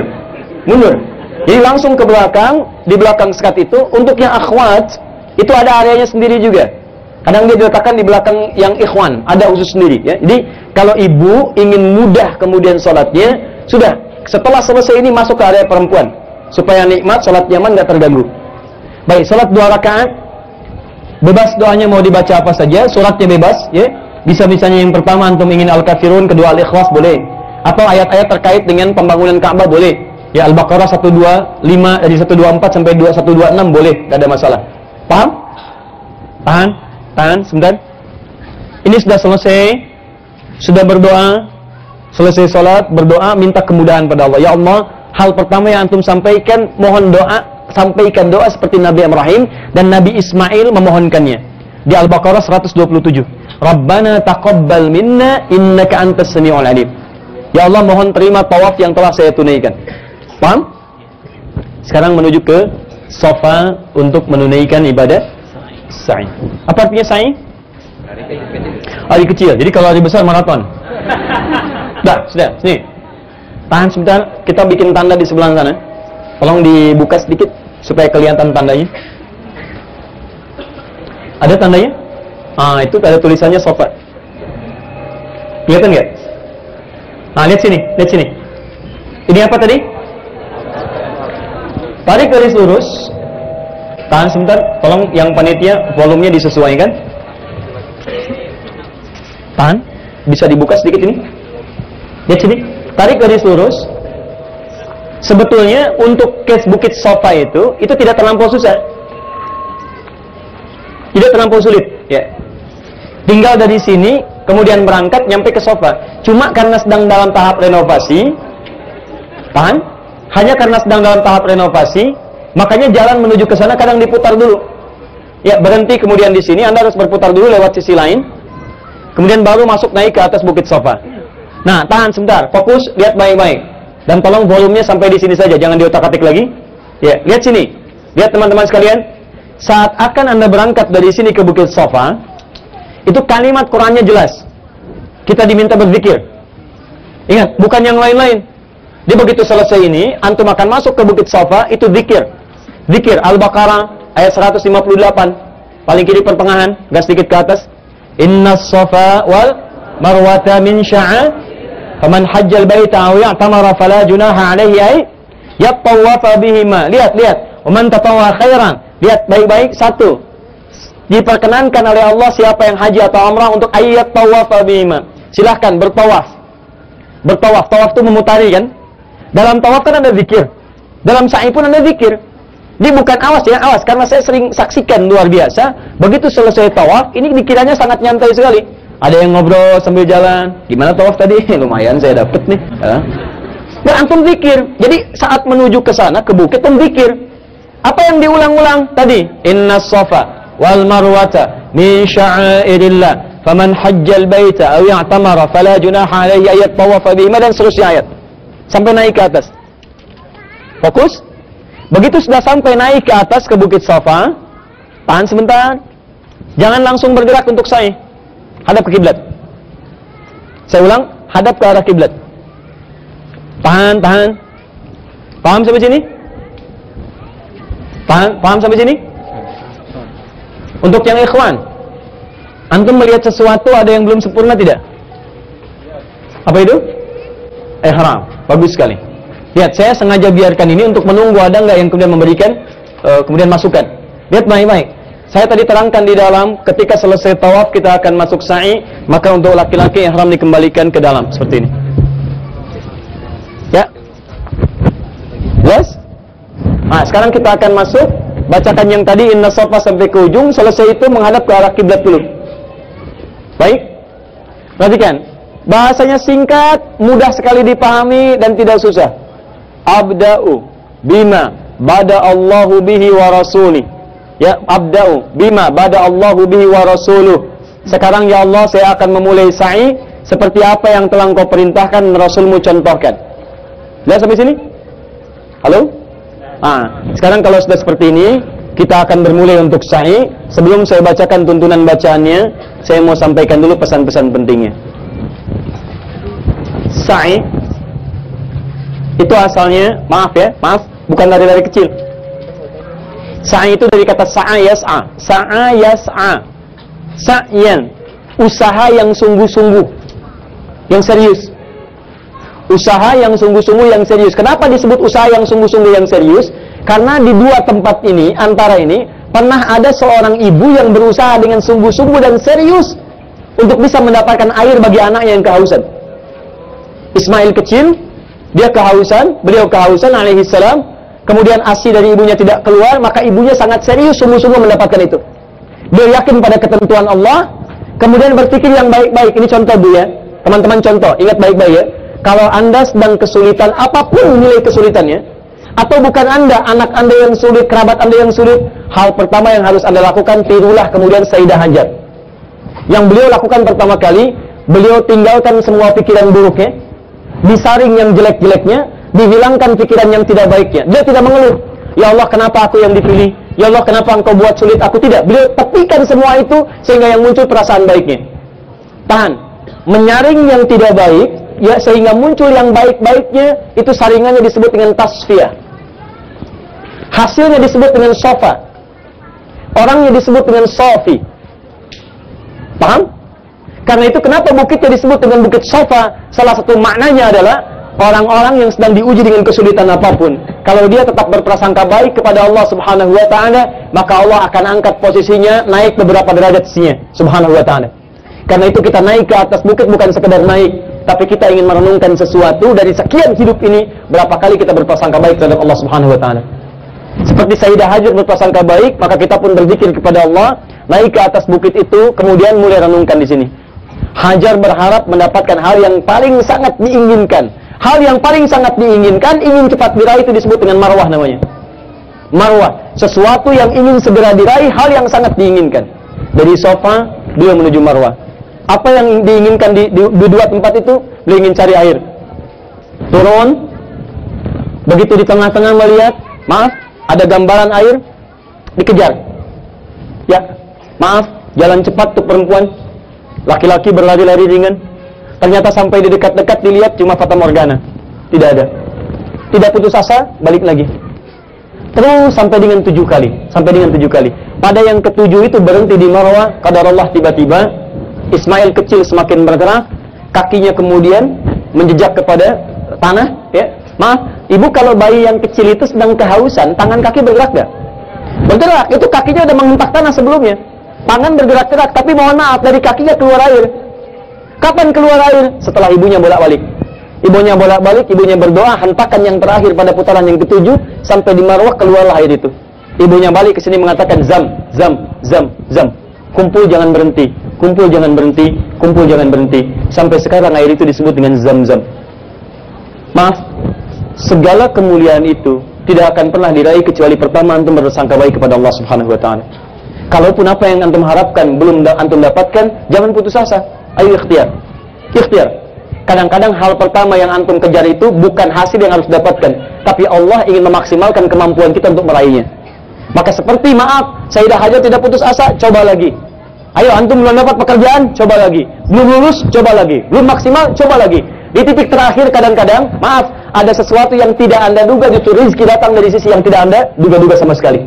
Anda daftarnya ke sini, tiba-tiba yang ini datang untuk menerima Anda. Anda melamar ke sini, tiba-tiba yang lain kemudian menawarkan yang terbaik bagi Anda. Paham sampai sini? Baik, maka mulailah kemudian dari Bukit Safa. Maka Anda katakan la ilaha illallah wahdahu la syarika lah, lahul mulku wa lahul hamdu wa huwa ala kulli syai'in qadir. La ilaha illallah wahdah, sadaqa wa'dah, wa nasara 'abdah, wa 'azza jundahu wa hazamal ahzaba wahdah. Dari atas turun ke bawah. Mohon kosongkan wilayah ini, saya akan menuju ke Marwah sana. Ya, di sana saya tuliskan ada tanda bertuliskan Marwah. Baik, tapi tandanya tidak pakai peci, juga tidak pakai kerudung. Baik, tandanya ada tulisannya Marwah di situ. Marwah, di mana kau berada? Nah, itu, ada tulisannya Marwah. Baik. Tahan sini, ada tulisan. Tahan ya, fokus ini, fokus. Menghadap Ka'bah, kiblat. Sudah? Tangan diangkat. Sudah ya? Sudah. Abda'u bima bada Allahu bi. Itu sudah selesai. Masuk ke sini area tadi, bacakan yang tadi saya sampaikan, kita sudah hafal ini. La ilaha illallah dahu la syarikalah, lahul mulku wa lahul hamdu wa huwa ala kulli syai'in qadir. Dan baik, la ilaha illallah wahda, sadaqa wa'da, wa nasara 'abda, wa 'azza junda, wa hazama al-ahzaba wahda. Selesai Anda turun. Nah, dalam hal turun ini tidak ada doa spesifik. Boleh antum baca apapun, selama itu baik. Tapi kalau anda berkenan, mohon izin ya, saya mohon sebesar-besarnya, tolong bacakan doa-doa terkait kemuliaan kedua orang tua. Seperti, maaf, Sayyidah Hajar itu memuliakan anaknya. Antum sehebat apapun sekarang, sedahsyat apapun kedudukan dan harta anda, demi Allah saya katakan, mungkin ikhtiar anda cuma 30%. 70%-nya ibu anda yang menangis di pertengahan malam. Bapak anda dengan segala keluh keringat dan sebagainya. Maka saya mohon ya, begitu anda sa'i, doa pertama yang anda turun ke bawah itu, mintakan kemuliaan untuk kedua orang tua anda. Kalau perlu rasakan oleh anda kerja keras, dia peluhnya dan sebagainya, minta pada Allah. Kalau belum haji, mohonkan haji. Kalau sudah wafat, mohonkan ampunan dosanya. Ya, kalau anda bawa ibu anda, gandeng dengan tangan kanan. Ayah anda gandeng. Kalau ada keduanya, gandeng keduanya. Dan mintakan ampunan kepada Allah jika selama hidup anda pernah menyakiti keduanya. Turun. Begitu turun, kemudian sampai di pertengahan, anda lihat di atas ada lampu-lampu. Di antara dua lampu hijau. Untuk yang laki-laki, lari-lari kecil. Untuk yang perempuan, jalan cepat. Tadi hikmahnya sudah saya sampaikan. Lari dan jalan cepat menunjukkan jangan putus asa dalam peluang kehidupan. Ya, makanya anda katakan, Rabbighfir warham, wa'fu wa takarram, innaka antal a'azzul akram. Sampai di ujung yang lampu hijau. Ya, Rabbighfir warham, ya Allah, kalau aku pernah punya salah kepada kedua orang tuaku dalam kehidupan yang dengan salah ini, dosa-dosa ini menghambat rahmatmu datang kepadaku. Menghambat kemudahan hidup datang kepadaku. Mohon ampuni aku, sayangi aku. Wa'fu wa takarram, maafkan aku dan muliakan aku dan kedua orang tuaku. Innaka antal a'azzul akram, kau yang paling mulia untuk mengabulkan itu semua. Jadi maksud saya, jangan cuma kosong di lisan. Ya antum tuh jalan kosong aja di lisan, baca doa tapi nggak ada penghayatan di hatinya. Kalau anda paham semua ini, maka kita mengerti apa yang diminta. Makanya ketika anda memohon, itu getaran ke hatinya kuat. Ya ampuni saya, Rabbighfir warham, sayangi aku. Wa'fu wa takarram, maafkan kesalahan dan muliakan hidupku. Jadi anda selesai dari sa'i itu, kalau anda benar, maaf ya, kalau sa'inya benar, maka kalau anda diampuni, anda tidak akan mengerjakan yang salah lagi. Nggak ada anda cari kerja di tempat yang salah. Nggak ada orang cari kerja di tempat maksiat. Ya Allah maafkan saya, kalau maaf ada salah, makanya anda nggak akan salah lagi kalau benar. Ya, wa takarrum, muliakan, makanya anda tidak akan mengotori diri dan mengulangi kemuliaan anda di sisi Allah Subhanahu Wa Taala. Maaf, hitungan dari sofa ke marwah 1, dari marwah ke sofa berapa? 2, dari sofa ke marwah berapa? 3. Artinya sofa ke marwah sa'i akan dihitung dimulai dari sofa 1 ya ke sini 1. Jadi mulai di sofa pasti berhenti di marwah. Jadi kalau ada yang mulai di sofa berhenti di sofa, 6 kurang atau terlampau soleh 8. Pasti berhenti di sini. Ingat ya, karena ada yang terlampau soleh itu sampai 14. Dia dari sofa ke marwah dihitung setengah. Begitu selesai Ustaz, memang ini ibadah butuh perjuangan ya. Bukan perjuangan, anda yang salah ya. Udah ini selesai, kemudian sudah tahan. Saya sekarang ada di marwah. Antum boleh ke sini? Ya antum yang nengok ke sana. Antum baju biru dongker pakai tas, pakai kacamata. Sini. Ya, semoga Allah muliakan antum dan kedua orang tua antum. Tahan sini. Ini saya posisikan sedang ikut saya. Ya, tahan sini. Ini sudah selesai. Sa'i sudah selesai. Kalau sudah selesai, yang ketiga apa ibadahnya? Tahallul. Tahallul, ingat. Tahallul. Apa itu tahallul? Memotong sebagian rambut atau mencukur sebagian rambut atau keseluruhannya. Untuk laki-laki, untuk perempuan sebagiannya. Ya, lihat. Bisa dilakukan oleh kawannya untuk laki-laki atau mahramnya untuk perempuan. Tahan. Saya belum bahas dulu tahallul apa maknanya. Saya ingin contohkan dulu bagaimana cara menunaikannya. Tahallul ibadah bukan? Karena ibadah, maka jangan kerjakan asal-asalan. Udah selesai ini gunting mana gunting gitu. Bukan begitu caranya. Lihat sini. Tadi kiblat mana? Kiblat itu Ka'bah. Ini di sini, hadapkan ke Ka'bah. Atau menghadap Ka'bah. Kalian di belakang akan mulai mencukur. Disiapkan. Ini ada doanya. Perhatikan baik-baik karena ini sudah selesai, sudah tuntas bagian pertama. Saya akan mulai cukur. Yang ini berzikir kepada Allah. Tuh, siapa namanya, akhi? Tami. Taib Mas Tami. Ini yang akan dicukur, tahallul. Baik ya? Beliau menghadap ke arah kiblat dan berzikir kepada Allah. Perhatikan, yang nyukur berzikir, yang dicukur berzikir. Doanya singkat. Allahumma ghfir lil muhalliqina wal muqassirin. Ya Allah, mohon ampuni dosa-dosa orang yang akan dicukur habis ini atau sekedar dicukur sebagiannya. Jadi begitu dicukur, ambil misalnya 3 bagian, Di sini sebagian, sini sebagian, sini sebagian. Sambil dicukur dia menghadap kiblat, saya pun yang menyukur berzikir. Allahumma ighfir lil muhalliqin wal muqassirin. Allahumma ighfir lil muhalliqin wal muqassirin. Allahumma ighfir lil muhalliqin wal muqassirin. Ya Allah, mohon ampuni dosa-dosa orang yang sedang dicukur ini habis ataupun sebagiannya. Nah, ketika ini dicukur, mohon izin, bagian terakhir yang membuat kita kadang-kadang tidak dekat dengan Allah adalah bukan orang jauh, tapi kadang pikiran kita sendiri yang membuat kita jauh dari Allah Subhanahu wa taala. Maka orang-orang yang telah sa'i, orang yang telah tawaf, gambarannya tahallul dari kata halalun, dari kata hillun. Hillun itu asalnya kalau ada sekat-sekat yang membuat semrawut kemudian diurai kembali jadi bagus, itu disebut hillun. Jadi kalau ada benang kusut ibu urutkan lagi, kemudian jadi lurus, orang Arab mengatakan hillul ahbal, talinya lurus lagi. Kalau sudah lurus gak ada masalah disebut halalun. Usaha untuk menjadikan segala sesuatu tidak ada masalah disebut dengan tahallul. Makanya orang yang sudah tahallul, maka dia sudah tidak punya masalah dengan Allah Subhanahu wa taala lagi. Dosanya diampuni, kesalahannya dimaafkan, kemuliaan sudah ada. Jadi kalau kemudian Allah murka lagi, berarti Anda yang tidak memanfaatkan nilai kehidupan yang telah diambil dari proses tahallul tadi. Ya, intinya orang yang sudah tahallul, dia hanya akan mendekat kepada yang halal-halal. Makanannya halal, pasangannya halal, pekerjaannya halal, dan jauh dari apa yang diharamkan oleh Allah Subhanahu wa taala. Kalau ini sudah didapatkan, maka rahmat Allah akan dinaungkan kepada orang bersangkutan sampai kembali kepada Allah Subhanahu wa taala. Jelas? Sudah haji belum? Belum. Kita baru umrah.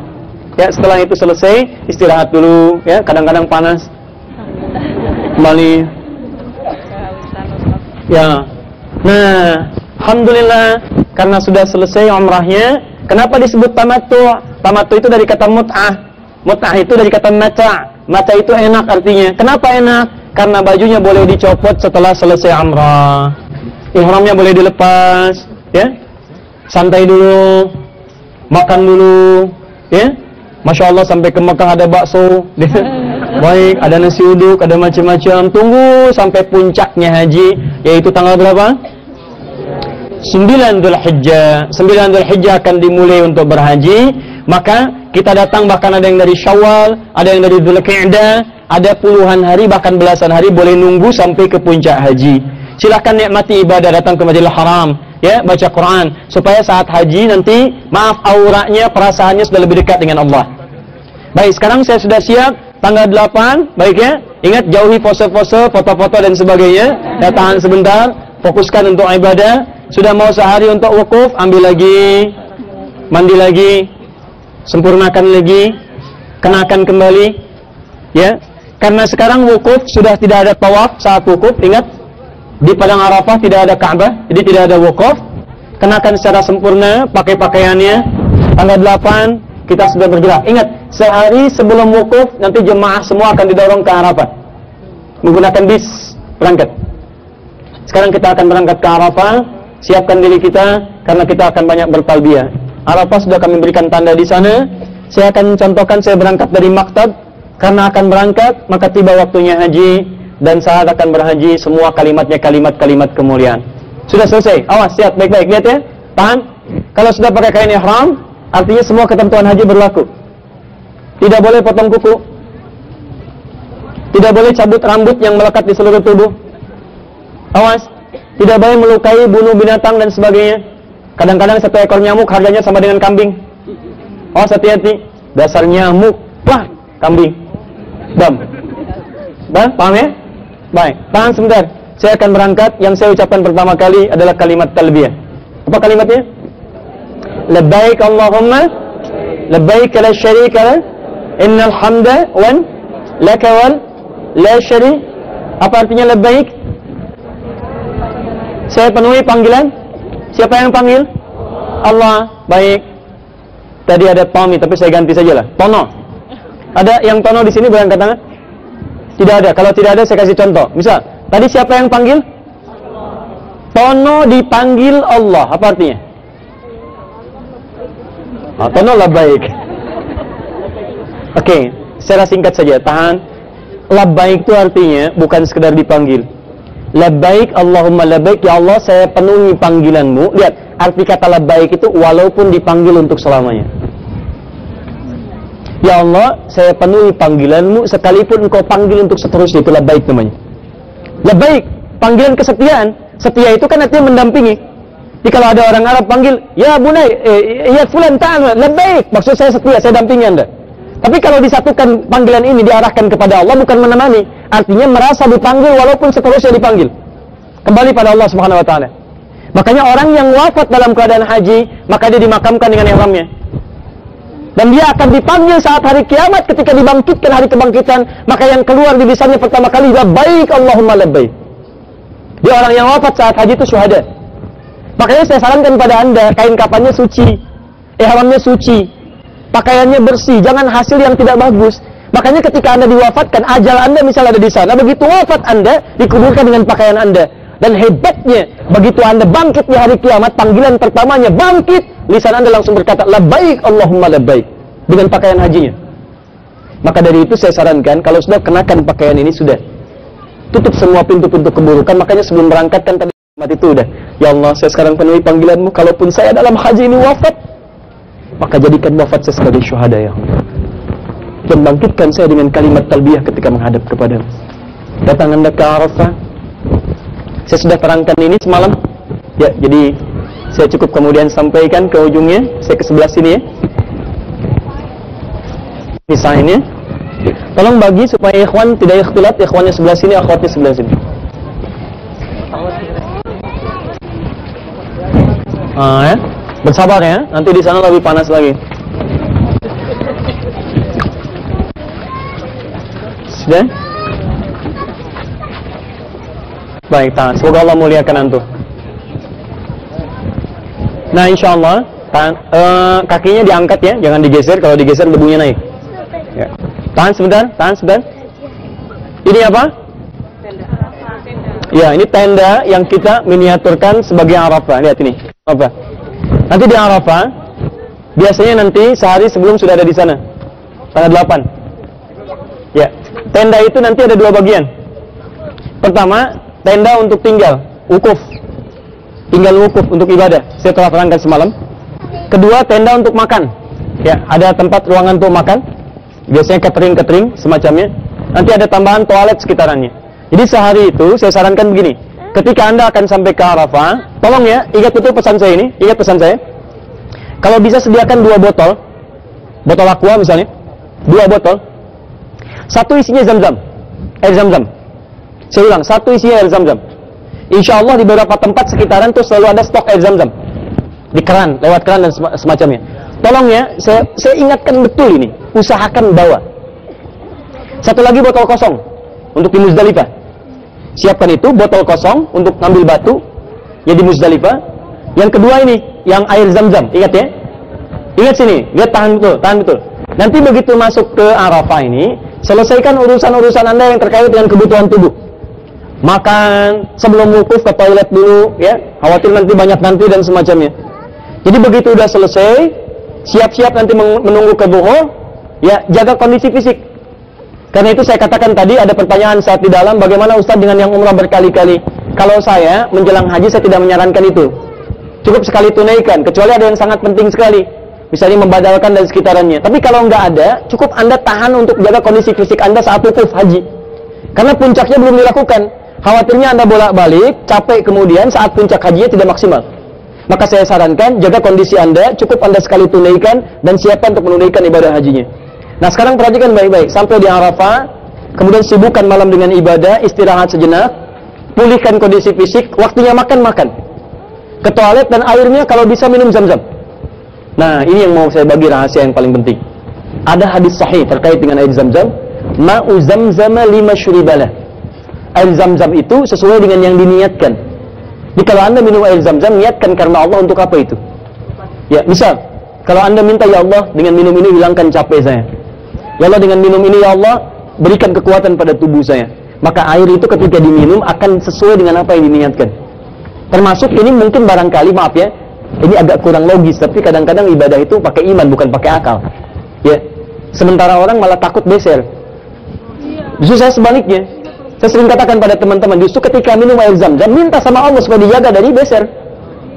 Ya, kami kadang sering lakukan itu, minum, ya Allah, berikan kekuatan, ya Allah, berikan kekuatan untuk tidak ke kamar mandi, ya Allah, dan seterusnya. Dan itu indah.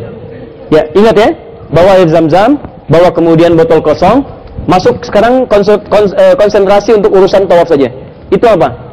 Minuman, saya beli semua minumannya, nanti setelah selesai bagikan kepada semua jamaah. Ya, yang ada di sini saya beli semua minumannya, bagikan ke jamaah. Tahan dulu saja. Saya tidak minum sampai selesai. Tahan ini. Fokus teman-teman sekalian. Di Arafah siap wukuf. Masih ingat semalam yang saya sampaikan wukuf? Ingat ya, bukan diam. Diam aja di tenda. Kenapa? Wukuf. Bukan. Ingat muhasabah, ingat dosa, ingat hubungan dengan Allah dan sebagainya. Nah, saat tiba waktunya zuhur sudah tiba, kan? Matahari sudah mulai tergelincir, mulai masuk ke arah zuhur, akan dimulai prosesi wukuf. Jelas ya? Dari mulai kemudian khutbah wukufnya, dan tolong ya, maaf fokus, ingat sholatnya itu di jamak qashar. Ingat ya, jamak qashar dengan asarnya sekaligus. Ya, jadi jangan antum sholat zuhur sendiri, setelah itu asar sih tidak. Gabung berjamaah, tunaikan nanti salat zuhur, salat asar di jamaah qashar. Sehingga setelah itu antum bisa fokus dengan urusan doanya. Ya. Nah, di sini ini yang saya ingin tekankan. Ingat al-hajju Arafah. Inti haji itu di Arafahnya. Kalau Arafahnya benar, maka semua puncak kemuliaan akan Anda raih. Maka saya sarankan saat itu tolong catatan itu dibawa. Catatan doa untuk siapa, dosa-dosa apa saja yang pernah dilakukan. Ingat-ingat supaya ketika saya yakin antum pintar insyaallah. Tapi kemampuan mengingat kita kadang-kadang kita tidak bisa mengingat semua kesalahan yang telah kita lakukan. Tuliskan aja ini kekurangan saya. Daftar catatan kekurangan saya. Begitu sedang wukuf waktunya panjang sampai dengan ke maghrib. Terus begitu antum duduk, maaf teman-teman sekalian, mulailah antum berdoa kepada Allah. Ya Allah ampuni saya, Allah istighfar. Memuji dulu Allah telah diberikan kesempatan datang ke Arafah. Sementara yang lain belum dapat bagiannya, antum diberikan kesempatan. Kemudian memohon kepada Allah diterima semua amalan sampai dengan ke Arafah. Kemudian setelah itu antum memuji bersalawat kepada Nabi, setelah itu istighfar, minta ampunan, urut semua ampunan, semua daftar dosa itu, kesalahan-kesalahan. Minta setelah selesai. Nah, setelah bersih hatinya, bersih jiwanya, baru minta kepada Allah permohonan-permohonan yang telah antum tuliskan itu. Yes? Habiskan waktu sampai dengan tiba waktu terakhir masa wukufnya. Biasanya tadi saya katakan sampai maghrib, sebetulnya setelah itu pun masih ada waktu. Cuman biasanya teman-teman akan segera didorong untuk ke Muzdalifah. Ya, jadi nanti di Arafah, kalau sudah berdoa, sudah maksimal, sudah selesai, sudah paripurna, maka mohon izin ya, gunakan untuk zikir. Kalau bisa mushaf itu ada, mushaf, baca Quran. Dan saat baca Quran, usahakan berdoa. Jadi jangan baca Quran biasa. Ya, kalau berhenti di ayat doa, minta doanya. Berhenti di ayat surga, minta surga. Berhenti di ayat neraka, berlindung kepada Allah dari siksa neraka. Paham? Kalaupun Anda punya target misalnya menghafal Quran, minta, ya Allah, jangan, mohon wafatkan saya dalam keadaan sudah hafal Al-Quran. Paham ya? Selesai ini, Arafah sudah selesai, saya tahu kelemahan-kelemahan diri saya, semalam sudah saya terangkan, jadi di sini saya nggak bahas lagi. Ya, bagi Anda yang belum tersambung, silakan simak kajian di malam Jumat yang lalu, dan di sini kami hanya akan simulasikan tentang fikihnya saja, esensinya sudah kita bahas di malam Jumat yang lalu. Dari sini saya temukan kekurangan diri saya itu ada 3. 1, diri saya pribadi, karena nafsu yang tidak bisa dijaga dengan baik. 2, lingkungan sekitaran. Yang 3 adalah mohon maaf orang-orang jauh yang tidak saya kenal. Itulah ula, itulah wusta, itulah aqabah. Maka saya harus gelincirkan mereka semua dari diri saya. Maka pergilah saya berzikir ke Muzdalifah. Ya, izdalafa, tergelincir. Yang menyebabkan tergelincir itu disebut dengan Muzdalifah sifat-sifatnya. Maka saya akan gelincirkan dari diri saya supaya tidak hadir lagi dalam diri saya. Maka berangkatlah dari Arafah ke Muzdalifah. Usahakan kalau kata ketua rombongannya berangkat pada maghrib ya, supaya tidak banyak terjadi kemacetan. Nah, bagaimana hukumnya Ustaz, jalan atau pakai bis? Sesungguhnya yang dimintakan oleh Quran bukan masalah jalannya atau pakai bisnya. Yang dimintakan Quran tidak disebutkan dengan wasilah apa Anda ke Muzdalifah, tapi yang dimintakan oleh Allah zikir. Quran surah kedua ayat 198. Awas, hati-hati. Ya, fa idza afadtum min arafatin fadhkurullaha indal masy'aril haram. Kalau sudah tuntas di Arafah, selesai, maka siapkan zikir di Masy'aril Haram, yaitu di Muzdalifah. Maka kalau Anda mau jalan, silahkan jalan, tidak ada masalah. Kalau Anda ayo naik ke bis biar cepat, misalnya masuk ke sana, silahkan. Di pertengahan, di jalan zikir kepada Allah Subhanahu wa taala. Silahkan. Mau kalimat thayyibah, mau baca Quran, mau istighfar dan sebagainya. Jalan sampai ke Muzdalifah. Sini. Ya. Anda boleh baca yang Al-Baqarah 198, 199, ini sudah ada di sini. Ini ya. Ini Muzdalifah bukan nama orang ya, nama sifat yang lain. Tahan sebentar. Buka sedikit biar akhwatnya dapat area supaya tidak ikhtilaf. Ikhwan sebelah sini nggak apa-apa. Ikhwan sebelah sini, akhwatnya sebelah sana. Baik. Ikhwan sebelah sini, akhwat sebelah sana. Yang merasa pakai kerudung di sana. Ya. Yang tidak pakai kerudung sebelah sini. Baik. Khair insyaallah. Sudah? Boleh agak mundur nggak apa-apa. Baik. Gak apa, antum agak mundur atau saya yang mundur? Khair insyaallah. Tahan sebentar. Baik. Tarik nafas pelan-pelan. Fokus ya. Sekarang saya mau teruskan, ingat baik-baik ya, ingat baik-baik. Di Muzdalifah itu mabit. Mabit itu kalau dalam istilah syariat itu bukan diam, bukan tinggal sementara saja. Tahan. Saat masuk Muzdalifah, mabitnya disifati oleh Quran dengan zikir, fadhkurullah 'indal masy'aril haram. Jadi saya sarankan sampai di Muzdalifah, tolong jangan isi dengan yang tidak bermanfaat. Saya pernah menyaksikan kadang ada orang yang cuma ngobrol, ada yang cuma tidur-tiduran, bahkan waliyadzubillah ada yang merokok. Itu tolong jauhkan. Nah, saya mau kasih rahasia penting di Muzdalifah. Ini rahasia kedua yang saya sampaikan. Tahan sini. Muzdalifah termasuk area yang dikenal toiletnya bersih. Tahan ya, toiletnya bersih. Nah, biasanya orang kalau sudah dari Arafah nunggu toilet berebut dan sebagainya, itu apalagi kalau jalan ke Muzdalifahnya, itu kondisi fisiknya itu agak menurun. Butuh tambahan energi, penyegaran lagi. Saya sarankan khusus untuk yang ikhwan terutama, kalau antum mulai merasa sudah agak kurang, lemas dan sebagainya, atau misalnya biasa pun datang ke Muzdalifah, antum langsung temui toilet dulu. Ya siram. Buka kainnya, siram. Pakai air aja, siram. Untuk dapat energi lagi, sebab energi itu antum akan pakai pada perjalanan selanjutnya ke Aqabah. Ya, jadi siram aja, siram supaya segar lagi. Sudah segar seperti itu, sudah nyaman, tahan sebentar. Nah, Bapak Ibu bisa mulai mencari batu dulu. Batu. Gak usah banyak-banyak dulu ya. Misal, yang kita butuhkan kan nanti cuma melontar satu saja yang Aqabah. Ya, Aqabah ini dilontar berapa kali? 7 kali. Maka usahakan batu cari berapa? Usahakan lebihkan usahakan. Misal 7 carilah 10 misalnya, ya, atau 11. Dapatkan lebih daripada 7 supaya nanti kalau di jalan batunya tercecer atau yang sebagainya sudah ada hal-hal tambahan yang lain. Atau yang lain punya kesulitan antum bisa bagi. Tapi jangan banyak-banyak dulu, ya. Ada yang kadang-kadang 21, 40, berat-berat diri sendiri. Ya, berat-berat diri sendiri. Jadi sudah cukup 7, tambahkan sedikit 10, 11 masukkan. Jadi nanti begitu antum sudah masukkan, batunya sudah ada, insya Allah sudah ada kok, ya. Kerikil-kerikil itu sudah ada. Jadi jangan khawatir, Ustaz. Ini kan sudah belasan abad masih ada nggak kerikilnya? Ya, nggak usah khawatir. Nyampe sana, tenangkan dulu, siram dulu, duduk dulu, cari area dulu untuk berkumpul. Dan cari area, tempatnya di sini ya. Nanti teman-teman kembali sini ya. Tandanya ini, benderanya ini. Sudah, ke toilet, jangan seorang. Ya, kalau perempuan 2-3 orang berangkat. Laki-laki misalnya 2 orang supaya nanti kalau nyari ketahuan berangkat lagi. Sudah itu siapkan semua, cari batu, setelah itu berzikir. Kalau ingin istirahat sejenak. Tapi jaga adab, ingat, jaga adab, terutama yang laki-laki. Karena antum pakai kain ihram. Kalau sudah pakai begini semua kan dilepas. Dalaman semua dilepas. Dijaga adabnya, kemudian istirahat sebentar, setelah itu berzikir. Kalau ngantuk, ya istirahat sebentar, zikir lagi. Nah, sudah ke pertengahan malam lewat, misalnya 12:30 atau jam 1 waktu setempat, atau maghrib ke subuh dibagi 2, jam berapa itu tengah malamnya. Ya kalau maghribnya jam 7, subuhnya jam 5, berarti berapa jam? Jam 7 ke 5 berapa jam? 8, 9, 10, 11, 12, 1, 2, 3, 4, 5, 10 jam. Baik, 10 jam. Jam 5 ke 7 10 jam. Baik, 10 jam dibagi 2 berapa? 5 jam. 7 tambah 5 berapa? 12, berarti jam 12 tengah malam. Lebih dari jam 12 berarti lebih dari tengah malam. Taruhlah kalau antum nggak harus menunggu sampai ke subuh, jam 1 sudah boleh bergerak dari Muzdalifah. Ya, keluar dari situ. Ya, saya sarankan jangan berebut menunggu yang waktu paling afdal. Ya, afdal itu bagus. Tapi sesuai rukun itu juga bagus. Ya, sempurna rukun itu lebih bagus daripada ngejar afdal tapi nggak sempurna. Paham ya? Maka misal jam 1 bergerak keluar. Sudah bergerak menuju ke Jamarat. Yang mau dilempar silakan halangi saya, yang tidak mau silakan berikan akses ya. Nah, ini jalan zikir. Dan tahan. Kita masuk ke jamarat.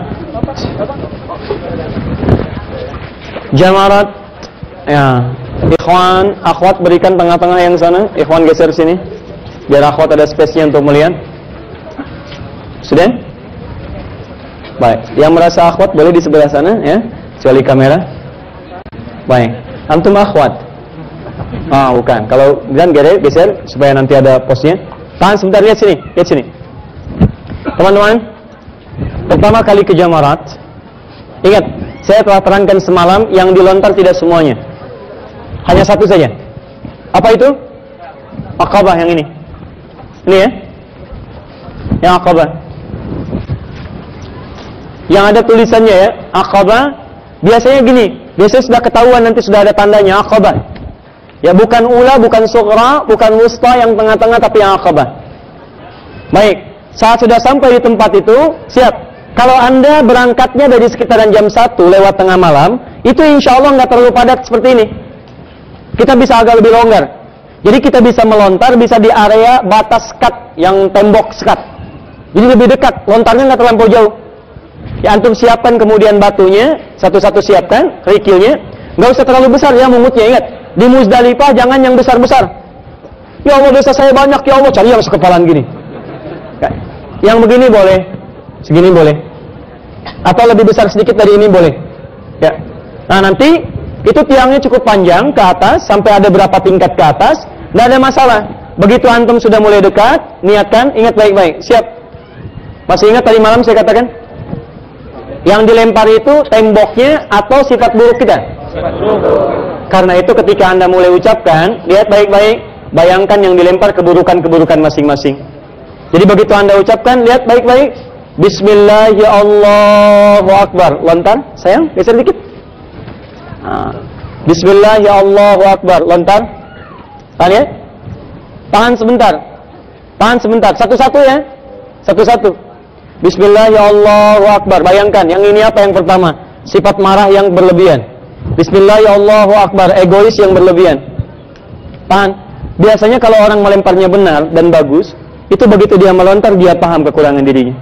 Bahkan kadang-kadang Bismillah ya Allahu Akbar, Bismillah ya Allahu Akbar, 7 tak terasa air matanya keluar.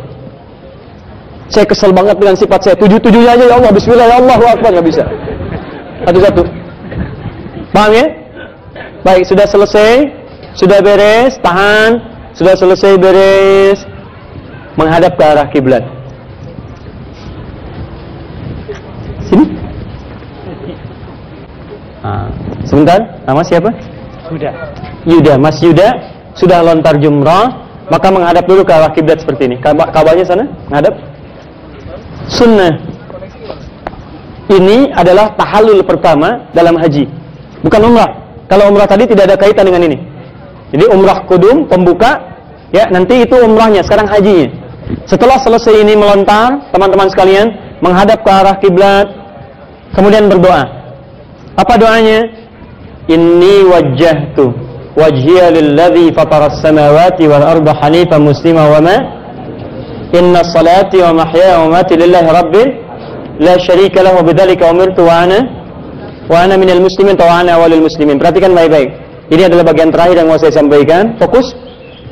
Inni wajjahtu ya Allah, hari ini saya hadapkan sepenuhnya diri saya kepadamu, pencipta langit dan bumi. Inna salati, kalau selama ini saya salat, wa nusuki, saya ibadah sampai haji sekarang, wa mahyaya, dan saya hidup sampai hari ini, tolong lihat baik-baik, wa mamati, atau engkau wafatkan saya sekarang di tempat ini, lillahi rabbil alamin, saya pasrah ya Allah kepada seluruh penguasa alam. La syarika lahu, saya berjanji tidak akan maksiat, apalagi musyrik lagi, apalagi musyrik kepadamu.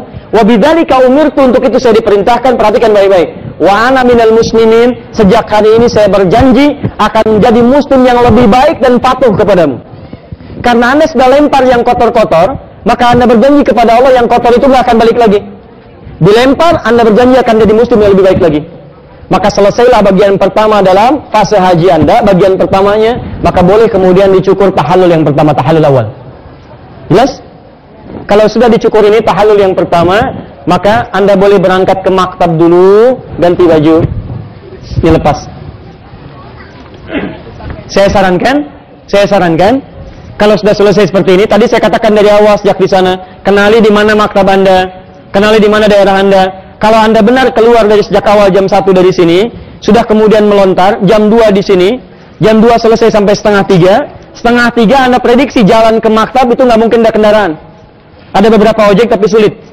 Ya, Anda jalan itu kurang lebih 1 jam misalnya, setengah 3 sampai maktab 1 jam, setengah 4. Setengah 4 bisa digunakan untuk mandi, ganti baju, pakaian seperti ini. Lepas dulu.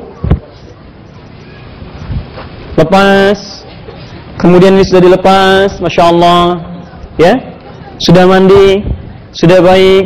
Ini tadi saya naikkan sedikit celana supaya menunjukkan bahwa semua dilepas ya. Baik. Izin saya turunkan kembali.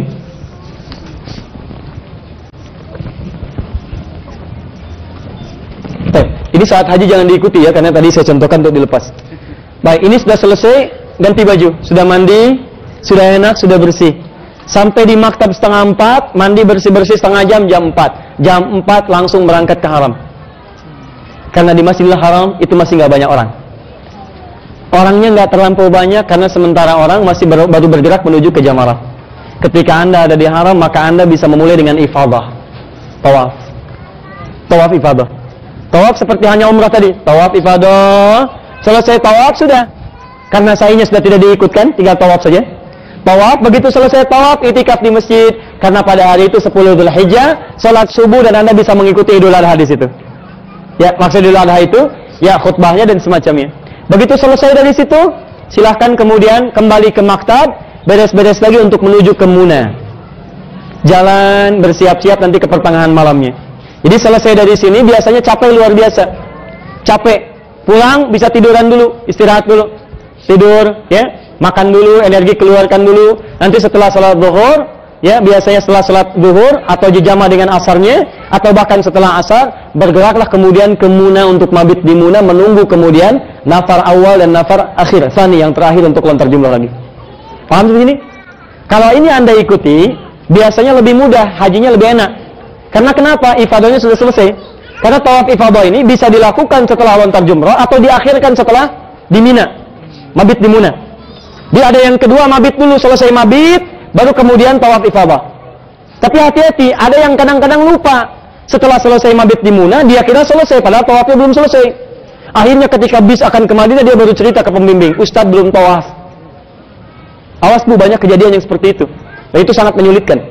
Ya, makanya kalau ifadah ingin diawalkan, maka selesai dari sini, lakukan ifadah dulu. Kalau tidak terkejar, kembali ke maktab istirahat. Kemudian masuk misalnya ke Al-Haram. Kalau ingin bisa tawaf di sana tawaf, kalau tidak, Anda jangan paksakan karena banyak orang menuju ke sana. Anda bersiap-siap untuk mabit ke Muna. Baik, ini saya anggap selesai. Terakhir saya ke Muna. Mana Muna? Nah, ya. Baik. Yang memberikan kelapangan pada orang lain, semoga Allah juga lapangkan untuk berhaji dan umrah. Amin ya. Saya dibagi aja, antum ikhwan sini biarkan akhwat di sini. Akhwat biarkan supaya ada hak juga dia untuk melihat. Baik, jangan ikhtilaf, berpindah aja, berpindah. Baik. Ini ya. Saya sudah terangkan antara makna Mina dengan Muna. Baik. Tadi kita sudah dari mana? Jamarat, dari Jamarat ke mana? Ke Masjidil Haram, tawaf ya. Setelah tawaf ke maktab, setelah itu lihat sini. Setelah itu tahan sebentar, teman-teman yang melihat ini juga ada yang dari luar, ya, supaya diberikan akses akhir TV supaya bisa mengakses. Kalau antum susah saya yang majuin aja. Nah, udah ya. Baik, sini ya, jelas ya. Ini sudah di sini. Maka kalau sudah selesai tawaf, kembali ke maktab dulu, makan, energi dulu kumpulkan. Biasanya ba'da asar mulai bergerak ke sini, jalan. Itu banyak orang jalan.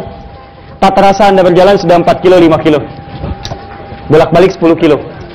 Nah, jadi ke sini, ke Mina, nanti lihat tempat Anda di mana. Ada tendanya, ada kloternya. Kemudian Anda di situ istirahat sambil berzikir. Ya, apa yang dizikirkan, renungkan kembali. Tadi kan baru kesalahan pribadi. Sekarang ingat-ingat sekitaran. Kalau istri nggak bawa, ingat istri, ingat anak-anak. Mereka punya kekurangan apa saja. Ya, misal antum yang rajin sholat, anaknya belum. Antum yang rajin taklim, rajin ngajak teman-teman, rajin ngajak tetangga, istri nggak pernah diajak, anak nggak pernah diajak, gitu kan? Nah, maka dari sini coba renungkan supaya soleh itu bukan hanya untuk antum saja, tapi semua keluarga ikutan soleh. Maka disinilah antum renungkan keluarga, teman-teman di kantor, kerabat-kerabat dan sebagainya. Tunggu waktu tengah malam. Begitu sudah mendekat ke arah tengah malamnya, dari Mina antum jalan lagi. Ya, jalan lagi ke Jamarat tadi yang tadi. Sekarang yang dilontar 3. Ya, jumlah sughra atau ula, wusta, aqabah. Lontar, lontar, lontar. Setelah dilontar balik lagi ke sini. Merenung lagi. Nah, ini. Indikator keberhasilan orang yang benar melontarnya adalah muncul ketenangan dalam jiwanya. Ingat pesan saya, kalau nyampe di sini Anda masih punya prasangka yang tidak baik pada keluarga, pada teman-teman, hal yang belum nyaman, berarti Anda belum berhasil. Hari kedua lontar lagi. Nyampe ke sini sudah tenang, enak, doa sudah mengalir, teduh, kayak nggak ada beban, maka Anda boleh memilih selesai hajinya. Nafar awal. Karena Anda sudah tawaf ifadah, maka dengan selesainya lontar jumrah ini, maka selesailah haji Anda. Tuntas. Dan surga dalam genggaman sepanjang Anda bisa merubah kepribadian Anda lebih dekat dengan Allah Subhanahu wa taala. Tapi kalau hari kedua itu Anda belum merasa maksimal, masih nggak enak, masih pengen menyempurnakan, masih pengen mendoakan, balik lagi ke sini, doa lagi. Jadi di sini tuh bukan main-main berdoa, zikir, koreksi diri. Kalau berangkat sama-sama suami istri, diskusi dengan suami istri, saling memaafkan. Aku salah ya, iya mohon maaf, aku juga begitu. Anak kita begini, iya kita tuh keluarga kok selama ini belum dekat dengan Allah ya, kita salah jalan nih, kita mesti kembali, kita harus berjanji, kita salah selama ini, kita harus tepikan semua itu. Sudah, berangkat sama-sama, lontar sama-sama, nangis sama-sama, ya, sedih sama-sama. Begitu sudah selesai, selesailah pada hari yang ketiga, maka tuntas sudah kemudian hajinya. Kalau yang tawaf ifadah diakhirkan, segera kembali ke Mekah untuk tawaf. Kalau tawafnya sudah dilakukan, maka dengan puncak selesai ini, maka selesailah hajinya. Dan disitulah kemudian berlaku bagi Anda al-hajjul mabruru laisa lahul jazaa'il jannah. Haji mabrur itu kalau benar hajinya, muncul kebaikannya, tidak ada pahala yang setimpal kecuali surga insyaallah. Selesai semuanya. Nama mabit ini bisa diartikan sepenuhnya berada di sini, atau bisa diartikan juga para ulama sepakat ini nggak ada perbedaan. Kalau ingin langsung sempurna dari lontar jumlah balik lagi ke sini boleh. Tapi ada sementara yang punya tugas dan yang lainnya, kadang dia ke sini mendekat-dekat ke arah lontar jumrah. Bisa 2 jam sebelumnya. Jadi mabit 2 jam di sini baru berangkat. Itu dibenarkan secara hukum sah. Tapi untuk kesempurnaan saya sarankan jangan mepet-mepet, karena tidak ada faedahnya apa yang direnungkan kalau cuma 1 jam 2 jam. Karena hakikat di Muna itu untuk merenungkan supaya dapat capaian-capaian yang baik. Asalnya Muna, asalnya bukan Mina tapi Muna. Harapan kebaikan yang ingin diraih. Makanya sampai di sini kalau satu keluarga, suami istri, ada anak, coba duduk bareng-bareng. Keluarga kita tuh kenapa sih jauh dari Allah? Kenapa sih ada susah sholat? Kenapa dia susah baca Al-Quran? Dudukin, istighfari sama-sama. Setelah itu lontar penyakitnya, lontar penyakitnya, lontar penyakitnya. Itu nggak mungkin setengah jam, cuma 30 menit. Butuh 1 jam, 2 jam, 3 jam duduk. Butuh penyesalan, butuh doa, butuh bacaan dan sebagainya. Maka dari itu saya sarankan, kalaupun ingin berangkat ke sini lagi, yang tadi ke maktab, berangkat sebelum maghrib, supaya dari maghrib sampai tengah malam bisa ada di sini, bisa istighfar, bisa macam-macam dan seterusnya. Ini sudah selesai, sudah beres, maka hajinya sudah tuntas. Tinggal menjaga saja konsistensi ibadah yang ditunaikan dalam selama haji itu. Apa itu sholatnya, apakah bacaan Qur'annya dan yang lainnya. Masalah belanja itu belakangan, Ya, silakan nanti antum bisa lihat dan seterusnya. Apa yang antum butuhkan silakan antum dapatkan. Saya tidak perlu ceritakan kembali karena biasanya jamaah lebih pandai dalam mencari dibandingkan para ustadz untuk urusan belanja. Ya. Capek tidak? Capek. Tuh, latihan sendiri sudah capek, Bu. Karena memang haji itu ibadah fisik, Pak. Ya, tapi kalau semua dilakukan karena Allah tidak terasa, dan capek itu tidak berbanding dengan semua kebahagiaannya. Nanti begitu sudah selesai, Anda ternyata bisa melihat ternyata saya bisa ya. Jalan, tidak lelah, tidak capek, ya. Nah, kalau sedikit-sedikit sakit itu biasa, paling batuk dan sebagainya. Ya, haji itu wajar kalau batuk. Yang tidak batuk cuma unta, ya. Jadi kalau antum tidak batuk ya dicurigai gitu kan. Paham ya? Sudah. Selesailah kemudian taklim kita pada hari ini. Tinggal pemberangkatannya kemudian kapan itu akan dimulai. Bagi yang berangkat tahun ini saya bermohon pada Allah, insyaallah diberikan kemudahan-kemudahan, kelancaran, dan saya sarankan tolong maksimalkan karena belum tentu mendapat kesempatan itu kembali. Bagi yang belum berangkat, maka saya bermohon kepada Allah agar antum diberi kekuatan untuk berikhtiar. karena tidak mudah mengazamkan, menguatkan tekad untuk bisa berangkat menunaikan ibadah haji. Semoga Allah muliakan antum semua, semoga Allah memberikan kebaikan-kebaikan, dan semoga Allah beri